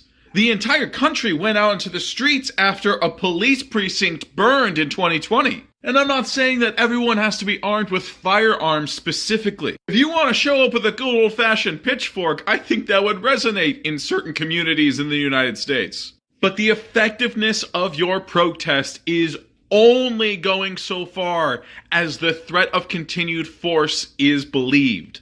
And if you're showing up without even the ability to follow through on some of that force, they're not going to pay attention to you. They're not going to listen. I know a lot of you are scared that being armed at a protest may escalate things. And it's true that the risk of that goes up if you're just a random individual showing up to protests where no one was planning to be armed and you are just popping off. I'm not saying to be like that. I'm saying if you are organizing a protest, you should encourage people to show up armed after explaining how you want them to use those arms at the protest.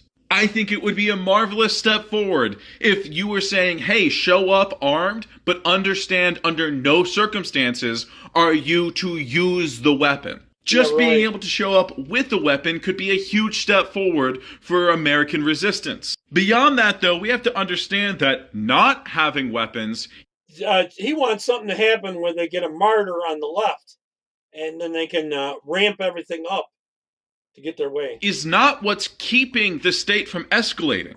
They are escalating against unarmed protesters every fucking day. I have friends... They're not killing anybody.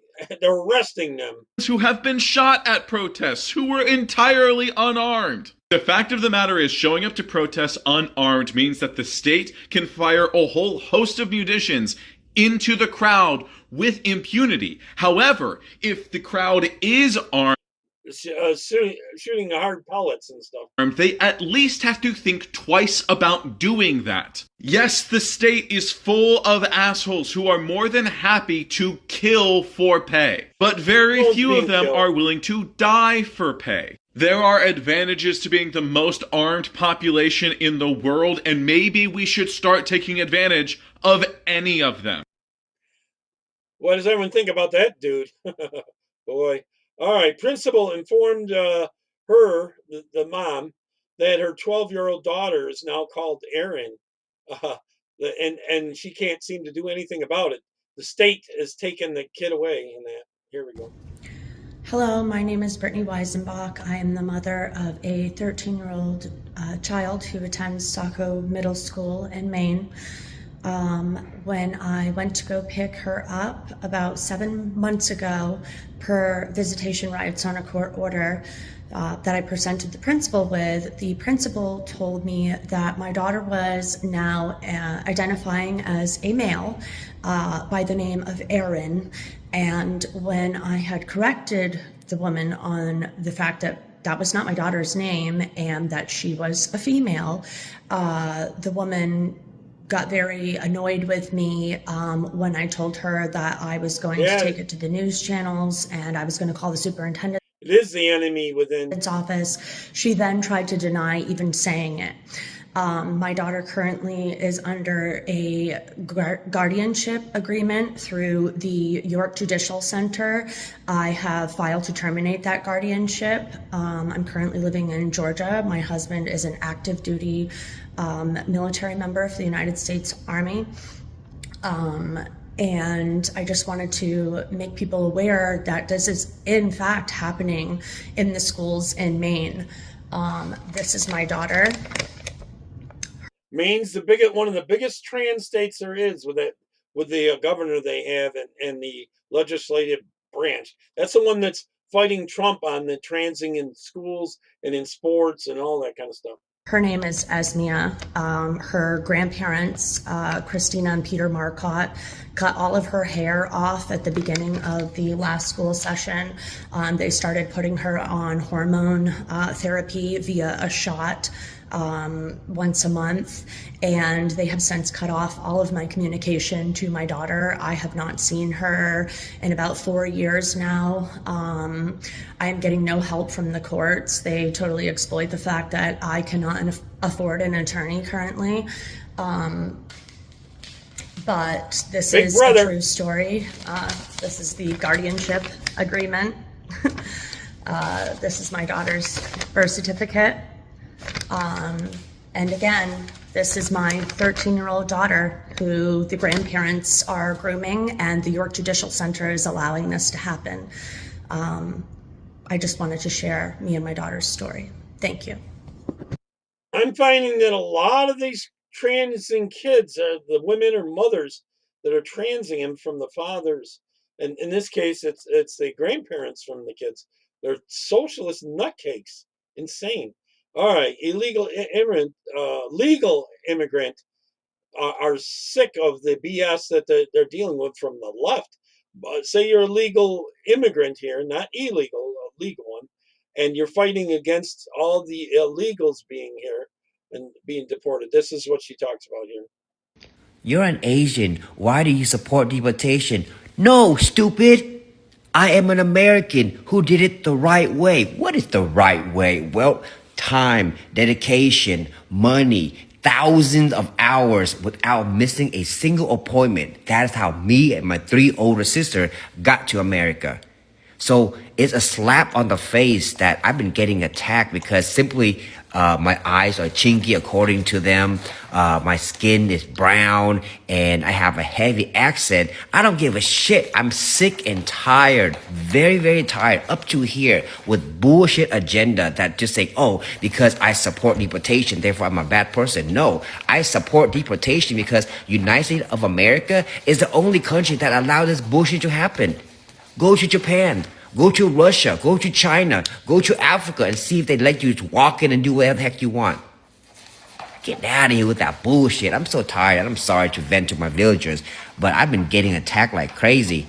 And let me know in the comment section if I'm going crazy. I don't think I am. I don't think I'm the only one that did the right way and proud of it. God. Man, I'm gonna go ahead and say it, dog. Hey, Democrats, man, y'all cooked, bro. I'm talking about, man, I be looking at my news feeds, man. I posted that shit about black and white conservatives coming together. Man, I had Asians coming in that thing. Latinos coming in that thing. No charge. Do you know that it actually hurts their bone density in women with the testosterone? And it shrinks their brain. Exelancic's been on here about that, and many other things it does. I even think I seen like an Armenian American. Listen, man, cooked, y'all, cooked, extra crispy, no batter. Y'all might want to just start all the way over. Like, just go ahead and sit out for these little 20 years.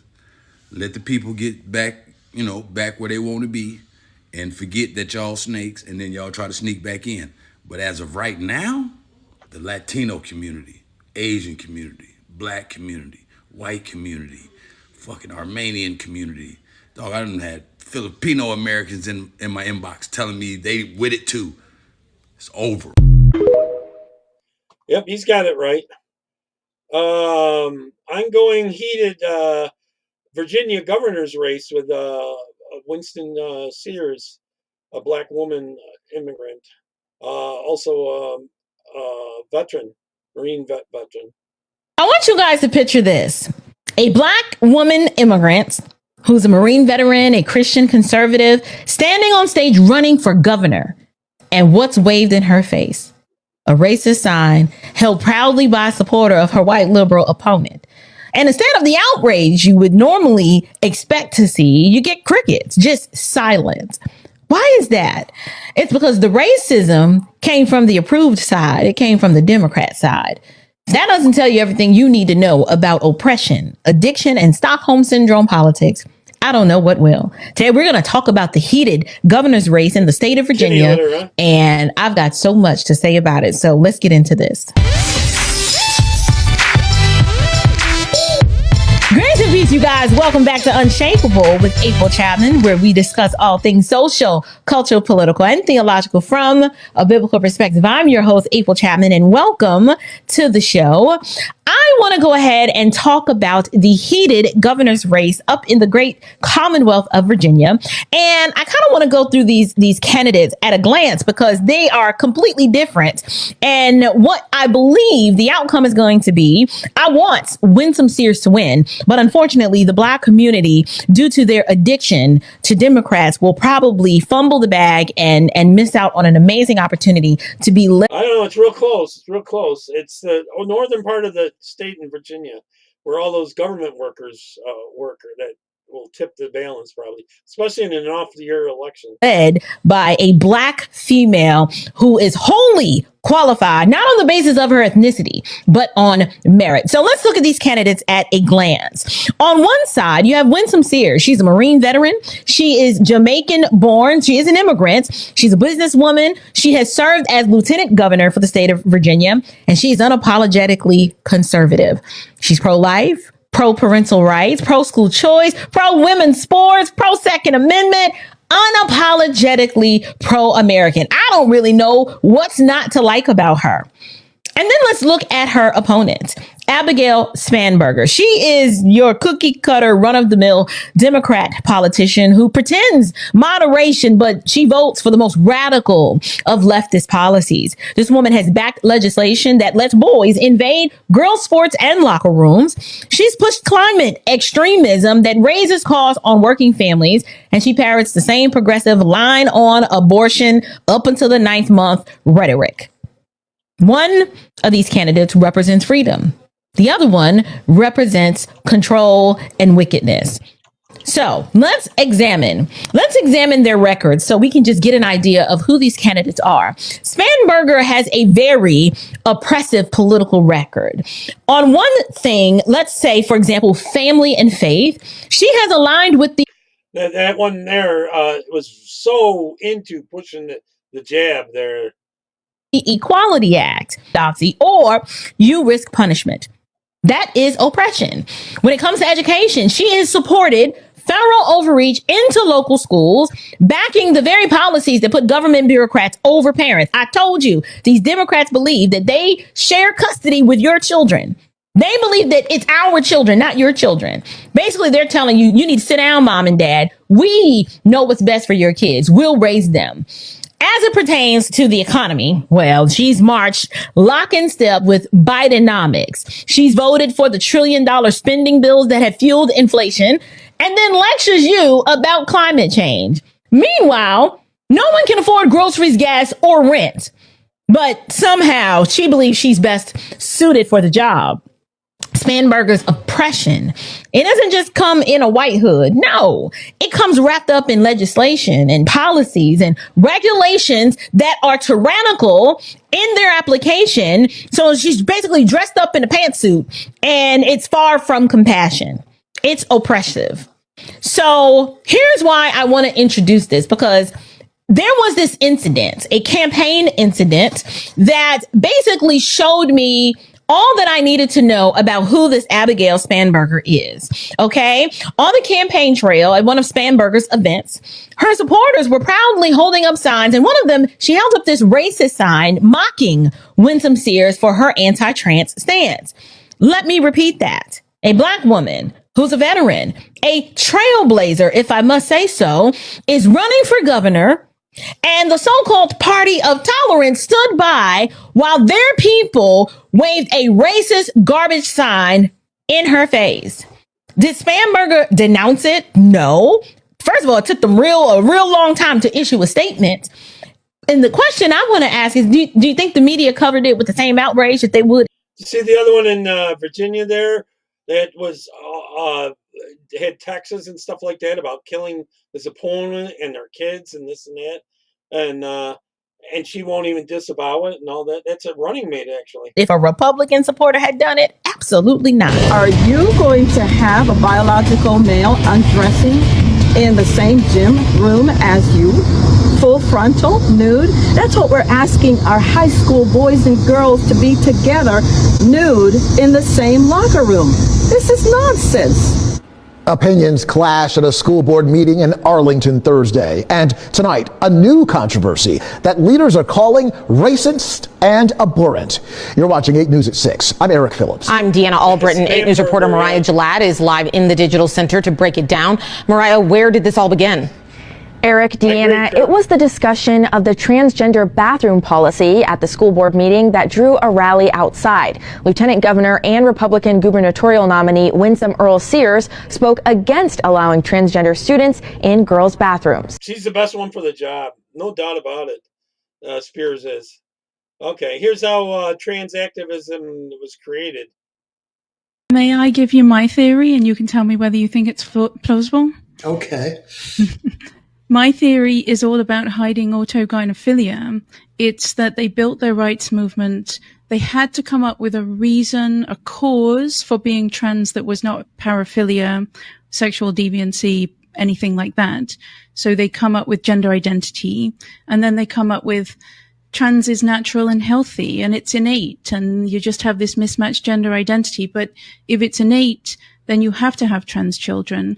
And the very fact that you have trans children means that that further reinforces the fact that it's not a sexual deviancy and it's not a paraphilia. So it's the very act of trying to hide autogynephilia that meant we had to have this trans children gender identity movement. I think that's a good hypothesis. Yeah. I don't know. I mean, I don't know if that could have started the rapid onset gender dysphoria phenomenon, but it was The AGP, whatever thing. It's guys that think they're little girls in their head. They see themselves as little girls, and they want to be used. Would certainly have been a good rationale for latching onto it once it was underway. I have more to say. I didn't get there. Okay. So that's the trigger, though. You see, so you've got to push the idea onto society that what makes you a man, a woman, a boy, or a girl is a gender identity. This is a mad idea, and it's completely new, and you have to force it on all of society. So you do that through a huge media campaign. We've seen you put it in schools. You teach children as young as kindergarten. You read them the book I Am Jazz. So you push this messaging really aggressively because you're desperate to hide autogynephilia, and then you trigger a social contagion because the idea itself is so contagious. If you hate your body, that could be a sign you're trans. That's the messaging that they pushed, and that's every kid going through puberty. Again, I think it's plausible. I think you need a historian of science or a historian of social movements to look at the data in detail and say, this year this happened, this year this happened, this year this happened. I mean, professional historians have ways of approaching things so that they minimize the chance that they're cherry picking data to fit their theories. I'm not a professional historian. I don't even know how a professional historian works, but I know there are such people. So, for me, the connections between those two things, your ideas are as good as any, maybe better than most, but I don't know the chronology well enough to say, yeah, that fits exactly what happened in this year, and then this year, and then this year. In fact, I'm one of the old, ifs, ands, or buts academics. I have to. Yep, that's what it is. Okay, here's a Winston's Winsom's ad. I wish you'd say. One thing I think people did agree on, though, was the condemnation of the text that Jay Jones sent. Can you share your comment and your thoughts on what he the volume's a little low out in 2022? He tonight is apologizing, saying he is embarrassed, ashamed. Your thoughts on those texts? Let me tell you who else should be embarrassed and ashamed. It should be my opponent, Abigail Spanberger, because she has said on more than one occasion to her supporters that they should let their rage fuel them. You have Abigail Spanberger running for governor of Virginia telling people, let your rage fuel you. What kind of a leader is that? Fuel them to do what, Abigail? To murder? To create mayhem? To make people's... I don't know what... We don't need any more divisiveness in politics. We need leaders who care. We need leaders who will bring people together, and Abigail Spanberger is not going to do that. So really, if she's asking Jay Jones to resign from nomination, which is what I would say, then she should resign as well. I agree, and won't even speak out against him for talking about killing their opponents, killing their kids, all that kind of stuff. It's ridiculous.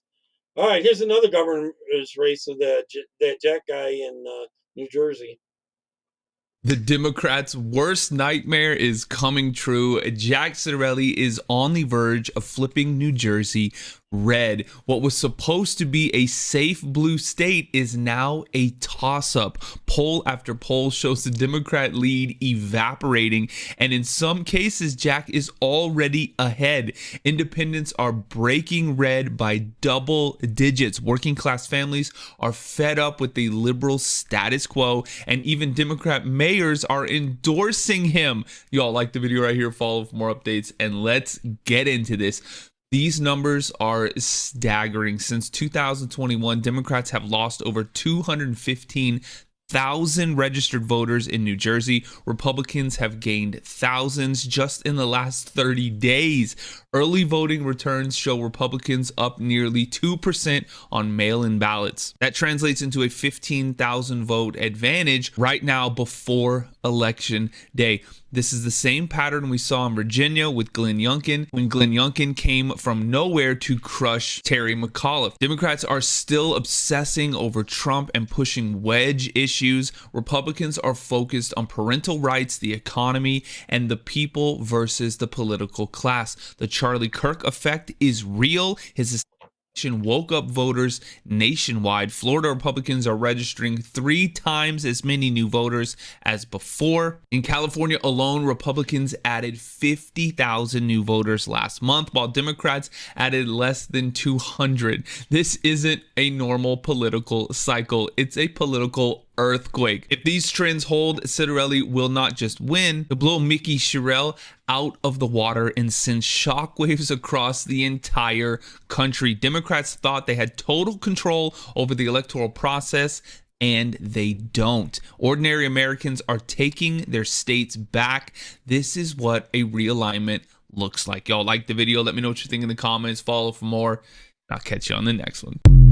Yep. Patriots are starting to stand up against Antifa. This happened in Portland, the ICE facility. Watch this. USA! USA! USA!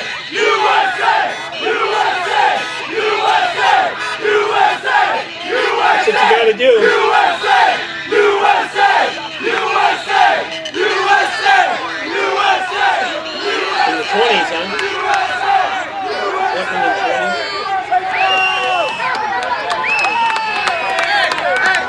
It's actually pretty sick. And fuck Antifa!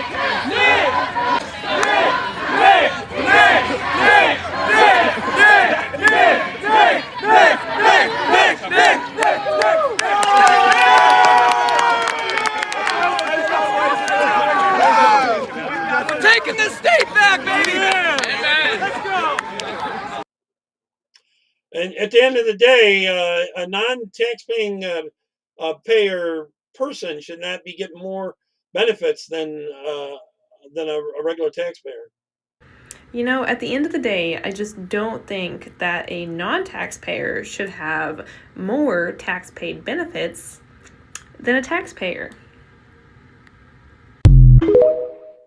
Yep.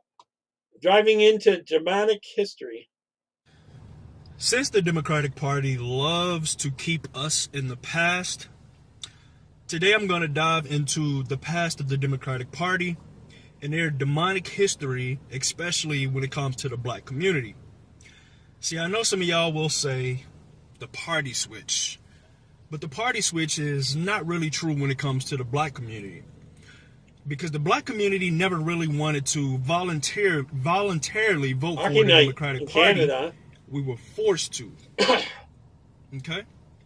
By physical brunt force, and a lot of times even losing our lives.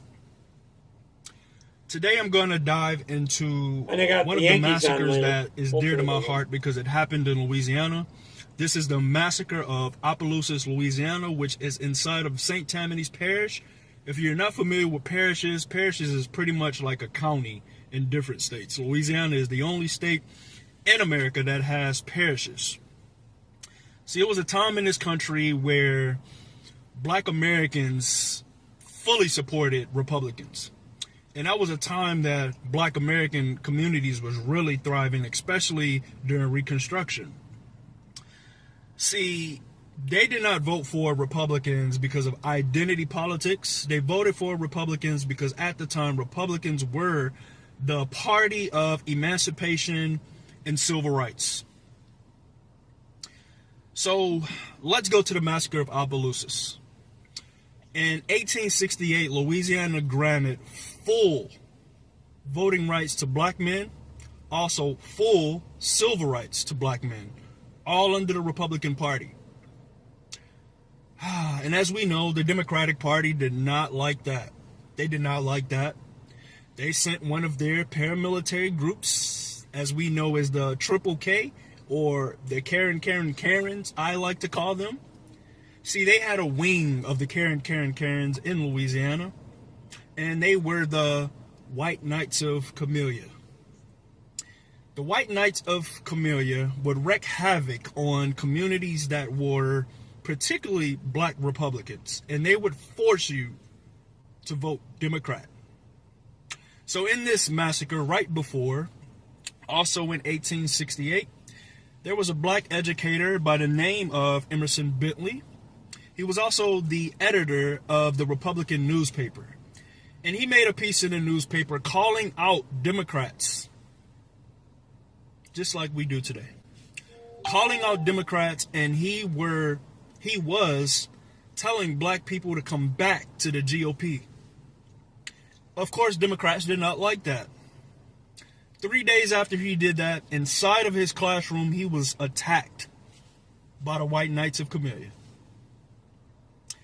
And then right after, for the fear of retaliation from black Republicans, these white militia groups gathered up thousands of white people to terrorize all of the black Republicans in Opelousas. They also terrorized the white ones that stood up for black Republicans. For 2 weeks straight, they burned down houses, businesses, churches. They wounded thousands of people. And 300 black men and women lost their lives. The others had to flee away from Opelousas and never come back. But guess what? If you did want to stay in Opelousas, they gave you a deal. They said, you can leave, or you will show your allegiance and your loyalty to the Democratic Party. And if you did say, hey, I will show my allegiance to the Democratic Party, they would get a red band and put around your arm so they can identify you. And if you refused that red band, they would take your life. They would take your life. And look how today we see Democrats come after black Republicans. All Republicans, really. Fast forward, Opelousas is still in control of by the Democratic Party. It got so bad that after that massacre, Opelousas never voted for a Republican. Even at the presidential election of 1868, we had Grant running for president. It wasn't one Republican vote that came out of St. Tammany Parish, even though it was full of Republicans. I'm going to give y'all this quote that one of the local electors said. No man could have voted any other than a Democratic ticket and not have been killed inside of 24 hours. The Republican Party, mainly the Black Republican Party of Opelousas, was completely wiped out. So you tell me how the Democratic Party has been so great for us. Once again, it was not by choice, it was by force, or it was by your life. And that has taken a toll on us for years. Thank y'all for watching this video. I'm going to do more videos about the history of the Democratic Party. Let me know if y'all like these videos of me just talking on camera, or if you would like to see some high production type videos. A little bit about myself. I am also a published photographer and cinematographer. Yep. All right. Next one I got is the illegal aliens stole millions of dollars in COVID relief, the China virus relief. My prayer is I shouldn't be deported because I really want to stay together with my. And this guy's got caught, and he's begging to stay in America, even though he's actually illegal. Family, be with my family, and be my family, because I've learned a lot from this, and I've learned to become a perfect gentleman. The indictment says Atakwane and two other defendants obtained Social Security numbers and birth dates of unwitting victims, then applied for unemployment benefits at the height of the pandemic. The benefits would come unemployment benefits they never even earned. In prepaid debit cards. They would often be mailed to vacant apartments the defendants could access. Video shows Atakwane using the cards to obtain money from ATMs. Are you sorry for what happened overall? I know you did say you wish you'd never done this. Yeah, I'm so sorry about it. I'm so sorry about it. Federal prosecutors say he defrauded one victim with limited mental capacity who was in his care at a group home. The overall scheme involved $2.7 million in fraud and 600 victims, prosecutors say, using COVID relief as a piggy bank to line their own and pockets. He would have kept doing it. Co-defendant Gladstone Nyokum got a 54-month sentence. Martin Tabe received 24 months behind bars. Prosecutors say Nyokum stole one person's identity while falsely claiming to sell puppies. If you find yourself among a bad company, you can always find yourself in problems. Maryland federal judge Richard Bennett called the abuse of pandemic aid programs nationwide shocking, saying the whole thing opened up a cookie jar for people to raid at their pleasure. I've been working, I've been struggling. It's too much opportunity for you to better yourself. All right, this next one I labeled college professors will fear her. So today my professor decided to dedicate an hour and a half of our class time saying he was scared about what's going on in the government, and he's scared about what's going to happen with free speech rights in regards to what's going on with Kimmel. He also said he had never seen anything like what's going on in the Trump administration. First of all, the government has no involvement with free speech. Everybody knows that. But for him to fearmonger us and say he never saw anything like this before, I raise my hand and I go, I've seen something like this before. What happened when the previous administration sent letters to Facebook telling people to take down their posts regarding COVID-19 and the election, or their administration pressuring YouTube and Google to cancel people's accounts and censor conservative accounts when they were talking about the COVID-19 vaccine and the 2020 election. Dan Bongino's YouTube account was banned and canceled because they didn't like what he was saying. And you guys play, oh, holier than thou, the president is actually happy about Kimmel being suspended. Kamala Harris was celebrating Trump getting suspended from Twitter. That was a form of censorship that Kamala Harris was celebrating. And Jimmy Kimmel was celebrating when Tucker Carlson got canceled. But the point I'm getting at is my professor has influence over us students.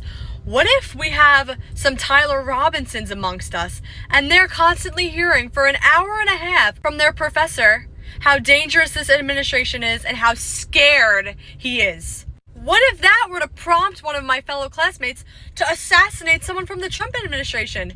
And it was, oh, well, my professor was saying how scared he was and how dangerous he was. I was protecting my professor. This is how things like what happened to Charlie Kirk happen. I've never seen this before. No. You've never seen this before because you're a liberal. We as conservatives have been living with this censorship for over a decade now. It's nothing new. And it's not right if this administration were to do it, even though Kimmel said a blatant lie that a Republican killed Charlie Kirk. That's a lie, first of all. But if the government had any say, Brendan Carr said, you know, oh, we're going to do this the easy way or the hard way. I don't condone that. He should not have said that. The government has no right to take away anybody's speech. I'm just saying, things like what my professor did today is why things like what happened to Charlie Kirk happen. You have people who are not all there and who are crazy, hearing somebody that they may respect say that they're scared of something, that they have no reason to be scared. You're scared? We should be scared, because Republicans are the ones getting murdered in cold blood for the things that they say. Okay, I marked the next one down as "This is hilarious." I can't remember it exactly. I'm sorry. I had to stop my car because I'm having a panic attack. Oh, yeah. Why? What happened?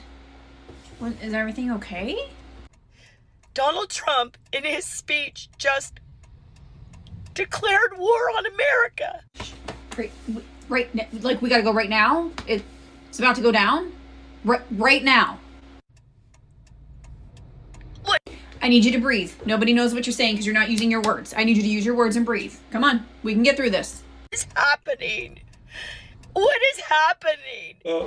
I don't know, because I haven't heard about war being declared on the American. I don't know what's happening. You're not breathing and you're having a panic attack, so I don't know. You're not telling me. I'm in the middle of a panic attack. Yet you were able to stop and pull over and set up your camera to record? In the middle of a panic attack, huh?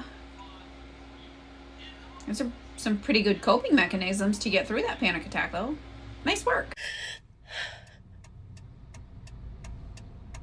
That, my friends, is why left-sided propaganda is so dangerous. That right there. Certainly is. There's no war that's been declared. That was never said. Everything's okay. Take a deep breath. No need for panic attacks on the road. You're going to cause an accident like that. Let's pump the brakes a little. Take a breath. Yep. All right. Here's some of the things that the Democrats are demanding in this continual resolution. It's unbelievable. Watch this. Basically, President Trump just said, we want you to take some stuff out of the budget that we think is wasteful. And we did. And that upset the Congresswoman. She's entitled to be upset if she wants to. But that really upset the socialist wing of the party. And so we took out, and here's what they want us to put back in. We found that under President Biden, they were spending $3 million for circumcisions and vasectomies in Zambia. We took that out. The Congresswoman says, we're going to shut down government till you put that back in. We found $500,000 of American taxpayer money for electric buses in Rwanda. We found $3.6 million for pastry cooking classes and dance focus groups for male prostitutes. Kirk, the thing is, all these leftists believe this crap. They actually believe it. In Haiti. I kid you not. I'm not making this up. It was in the budget under President Biden. We took it out. Congresswoman Ocasio-Cortez in the socialist wing, the loon wing of the Democratic Party, says we're going to shut down government until you put it back in. I'll just read you a few more that we took out. They are demanding we put back in. $6 million for media organizations for the Palestinians. $833,000 for transgender people in Nepal. $300,000 for a pride parade in Lesotho. $882,000 for social media. All that spending is money laundering. It gets kicked back to them. That's what it does. It's not actually stuff they're doing over there. They give them labels of stuff. The money somewhat goes over there, mostly goes over there, and then they kick back a certain amount, a large part of it, like 90% for the big guy. Mentorship in Serbia. $4.2 million. We took it out. The Congresswoman and the socialist wing of their party says we've got to put that back in for the open government. $4.2 million for lesbian, gay, bisexual, transgender, queer, and intersex people in the Western Balkans. Christine, this is how they money launder. That they spend it on stuff overseas, and a lot of that money gets kicked back to them, secretly, in different ways. And Uganda. I could spend the rest of the afternoon here. We took all that out. It upset Congresswoman Ocasio-Cortez. Because they're not getting their It cut. upset the socialist wing of her party. And now that wing of her party and the Congresswoman are threatening all other Democrats and saying, you've got to shut that government down until we get what we want. And part of what they want is to add this kind of stuff back into the bill. And that's what this fight is all about. It is. Here's Medicaid cuts meant to for sanctuary cities and to bear the cost of the illegals getting health care. Sanctuary cities and states will now have to pay for their open borders policies. Medicaid was subsidizing open borders. How? Illegals don't have health insurance, so they can't go to the regular doctor. They go to the ER. And the ER by law cannot turn them away. So that's how they're getting medical care. I just saw a report that said 55% of ER physicians' time is spent on this uncompensated care. With Medicaid cuts, now what's going to happen is this is going to leave a hole in the budget of these hospitals that was filled by our tax dollars. So the Democrat states, cities, they're going to have to address this hole. They're finally going to have to bear the cost of their open borders policies. They don't get to use other people's money anymore. All these people marching around with their "no one is illegal" sign, guess what? Now you can pay for it. Yep, they can pay for it. Somalia is a voting bloc that got Almar and Tampon Tim elected. That's why they're refusing to turn over the voter rolls there. Watch this. At this point, I'm just convinced that they ran Tim Walz as governor so that he could be the buffoon that rubber stamps all the crazy nonsense that goes on in Minnesota. What am I talking about? Well, I'll tell you. ICE just did an immigration sweep in Minneapolis, St. Paul, and found that 50% of immigrants had committed immigration fraud. What types of fraud, you might ask? I would love to tell you. They encountered blatant marriage fraud, visa overstay, people claiming to work in businesses that can't be found, forged documents, abuse of the H-1B visa system, abuse of the F-1 visa, and many other discrepancies. Examples of some of those fraudulent activities include marrying someone else when you already have a wife in Sweden, being on the no-fly list, and conning an old person into marrying you and then divorcing her, leaving her afraid for her life. And if you're asking yourself, why on earth would they pick Minneapolis, St. Paul? Well, it's because the Twin Cities were chosen because the data showed it as a hotspot for manipulation and misuse of the immigration system. Yeah, it's also rampant with Medicare, Medicaid, and healthcare fraud. So yeah, Tim Walz, what exactly are you doing up there? It is no secret that you guys got a whole bunch of immigrants over there. And also, there's a lot of people that like to take advantage of the healthcare system. So, if you would just like to let me know about that, we're just all wondering. Okay, thanks, bye. Tampon Tim, he's a pedo, I tell you that.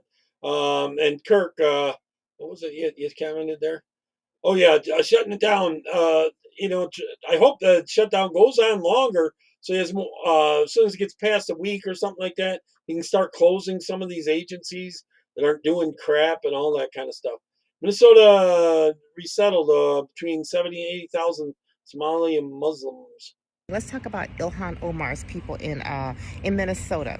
So they brought about 80,000 of these Somali Muslims in. They grouped them in one spot, and then they used that to elect her to Congress. That's how she got there.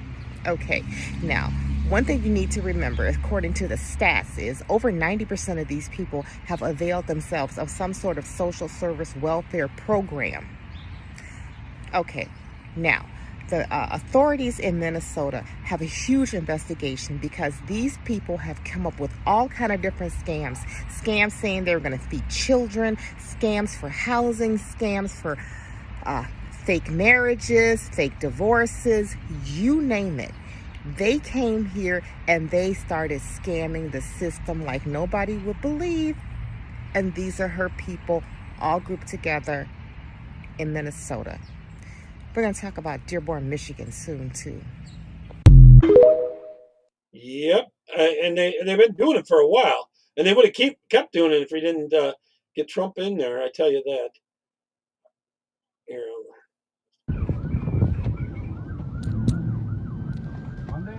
She has a baby and won't get out of the car when the cops try to arrest her.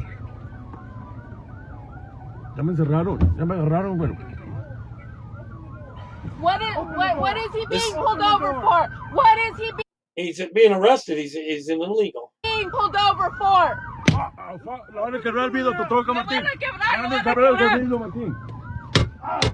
There's a child! There's a baby! Well, give it up then.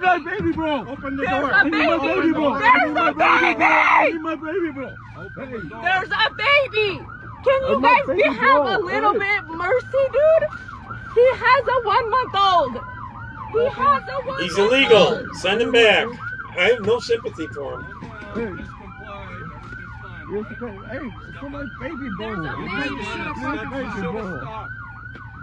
Martín, aquí estamos en el Firestone.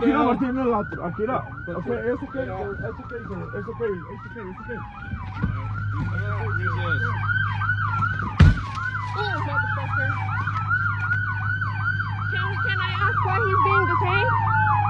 Can I ask why he's being detained? Can I ask why She he's knows being damn well he's detained? being detained. He's illegal. Can I see the warrant signed? Can I see the warrant signed? No, I need to see the warrant. This is illegal. You guys do not have the warrant signed. This is not illegal. You guys have not shown us the fucking warrant. You can come by the office and see it. I want to see it right here. I want to see it Bye-bye. right here. You guys don't have the fucking warrant. Bye-bye. You're stepping his phone. You're stepping on his phone. Give me his phone. In San Diego, huh? Give You've me seen in his San Diego phone. they have a bunch, huh? I'm asking, give me his phone. I need to call his boss. Give me his phone. Can I have his stuff? No. You don't want his phone to call He you? literally He has said, it? yeah, Okay. can I have his stuff though?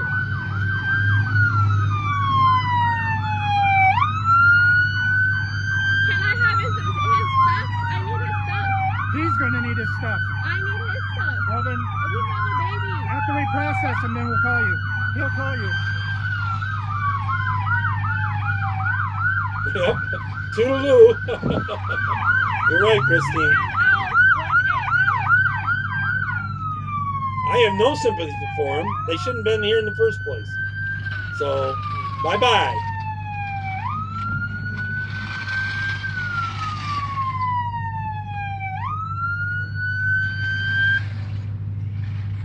OCR 195.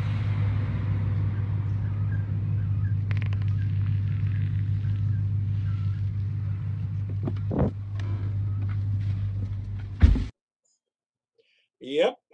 Chicago, I labeled this one Chicago. We're here for you.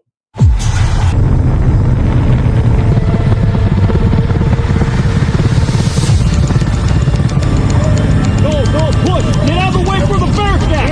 Clear the way for the Bearcat.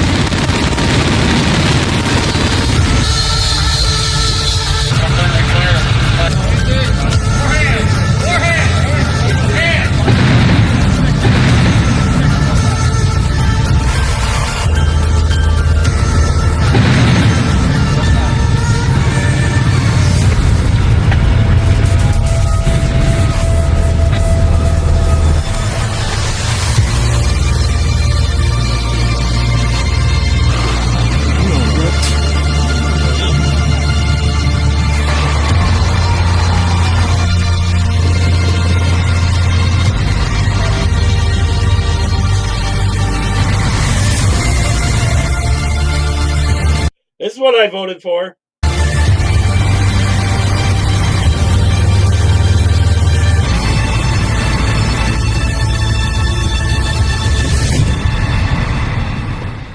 You're right, Martin. Hi, by the way, Martin. So, it's going to play some TDS. I think I'll make this the last one. Here's some TDS 2. Alrighty, you think you might have TDS, Trump derangement syndrome. Let's run some tests. Yeah, I just feel really different lately and I can't stop talking about him. Okay, number 1. Do you feel the urge to dye your hair blue? Yes. Stage 1 confirmed. Number 2, do you want to have a septum ring or think they look cute? I almost booked an appointment last week. Confirmed for stage 2. Number 3, do you own a tote bag that says eat the rich? Multiple! Stage 3, it's spreading and fast. It's not terminal yet though. When Starbucks runs out of milk, do you cry? Every time! Oh no. Okay, do you believe paper straws save the planet? Yes! Unfortunately, it's as bad as we thought it was. And now for the final question. What is a woman? What is a woman? A woman? It's complicated. Confirmed, you do have Trump derangement syndrome, stage 5. Is there a cure? Yes, I'm writing you a prescription right now. Do one more video. Stop watching CNN and touch grass. I want to play this one. I'll play it today and tomorrow. Trump is being hunted by Secret Service, compromised. Bongino was talking about this. It's a little short clip. But listen to me. Trump is being hunted by professionals who know exactly what they're doing. And because I hate teases, is the Secret Service compromised? Now, I know you say, well, Dan, you brought that up last week. Is there a mole, whether intentional or unintentional, in the Secret Service? I'll talk about that. what's everyone's thoughts on that? But someone, let's just say who can be trusted, I spoke to last week. Believe it or not, Christine, my family's been in this area. Well, they were on the Mayflower, so they've been in this area probably, for 250 years, longer than the country. At the end of the week, Ryan has informed me that their communication system for the Secret Service may be almost entirely compromised. In other words, people trying to hunt and kill Donald Trump may know more about what Donald Trump is doing than Donald Trump is doing. Folks, we got a serious problem. And the problem is the people in charge of the Secret Service right now are not serious people. The people at the top are too busy trying to cover up their own role in the substandard security plan for President Trump. Nothing is going to change. We are in real trouble. I'm not trying to scare anyone. I'm not trying to panic anyone. I'm trying to tell you this isn't over. You thought it was over after the first one? We had the second one. You thought it was over after the second one? Folks, there's more. He is being hunted right now. Leave your thoughts in the comments there and everything. I'm going to end it here. I'm going to play that again tomorrow and put your thoughts in the comments and everything. All right. I should be on about the same time tomorrow, 4 p.m. Eastern or so. All right. God bless everyone. Thanks for hanging around. I'll leave you to the Rebel Chicks next, and then Charlie Conservative. Charlie. So, all right. Country Conservative. I always forget the names on those. I don't know why. All right, take care. God bless. See you tomorrow. Bye-bye.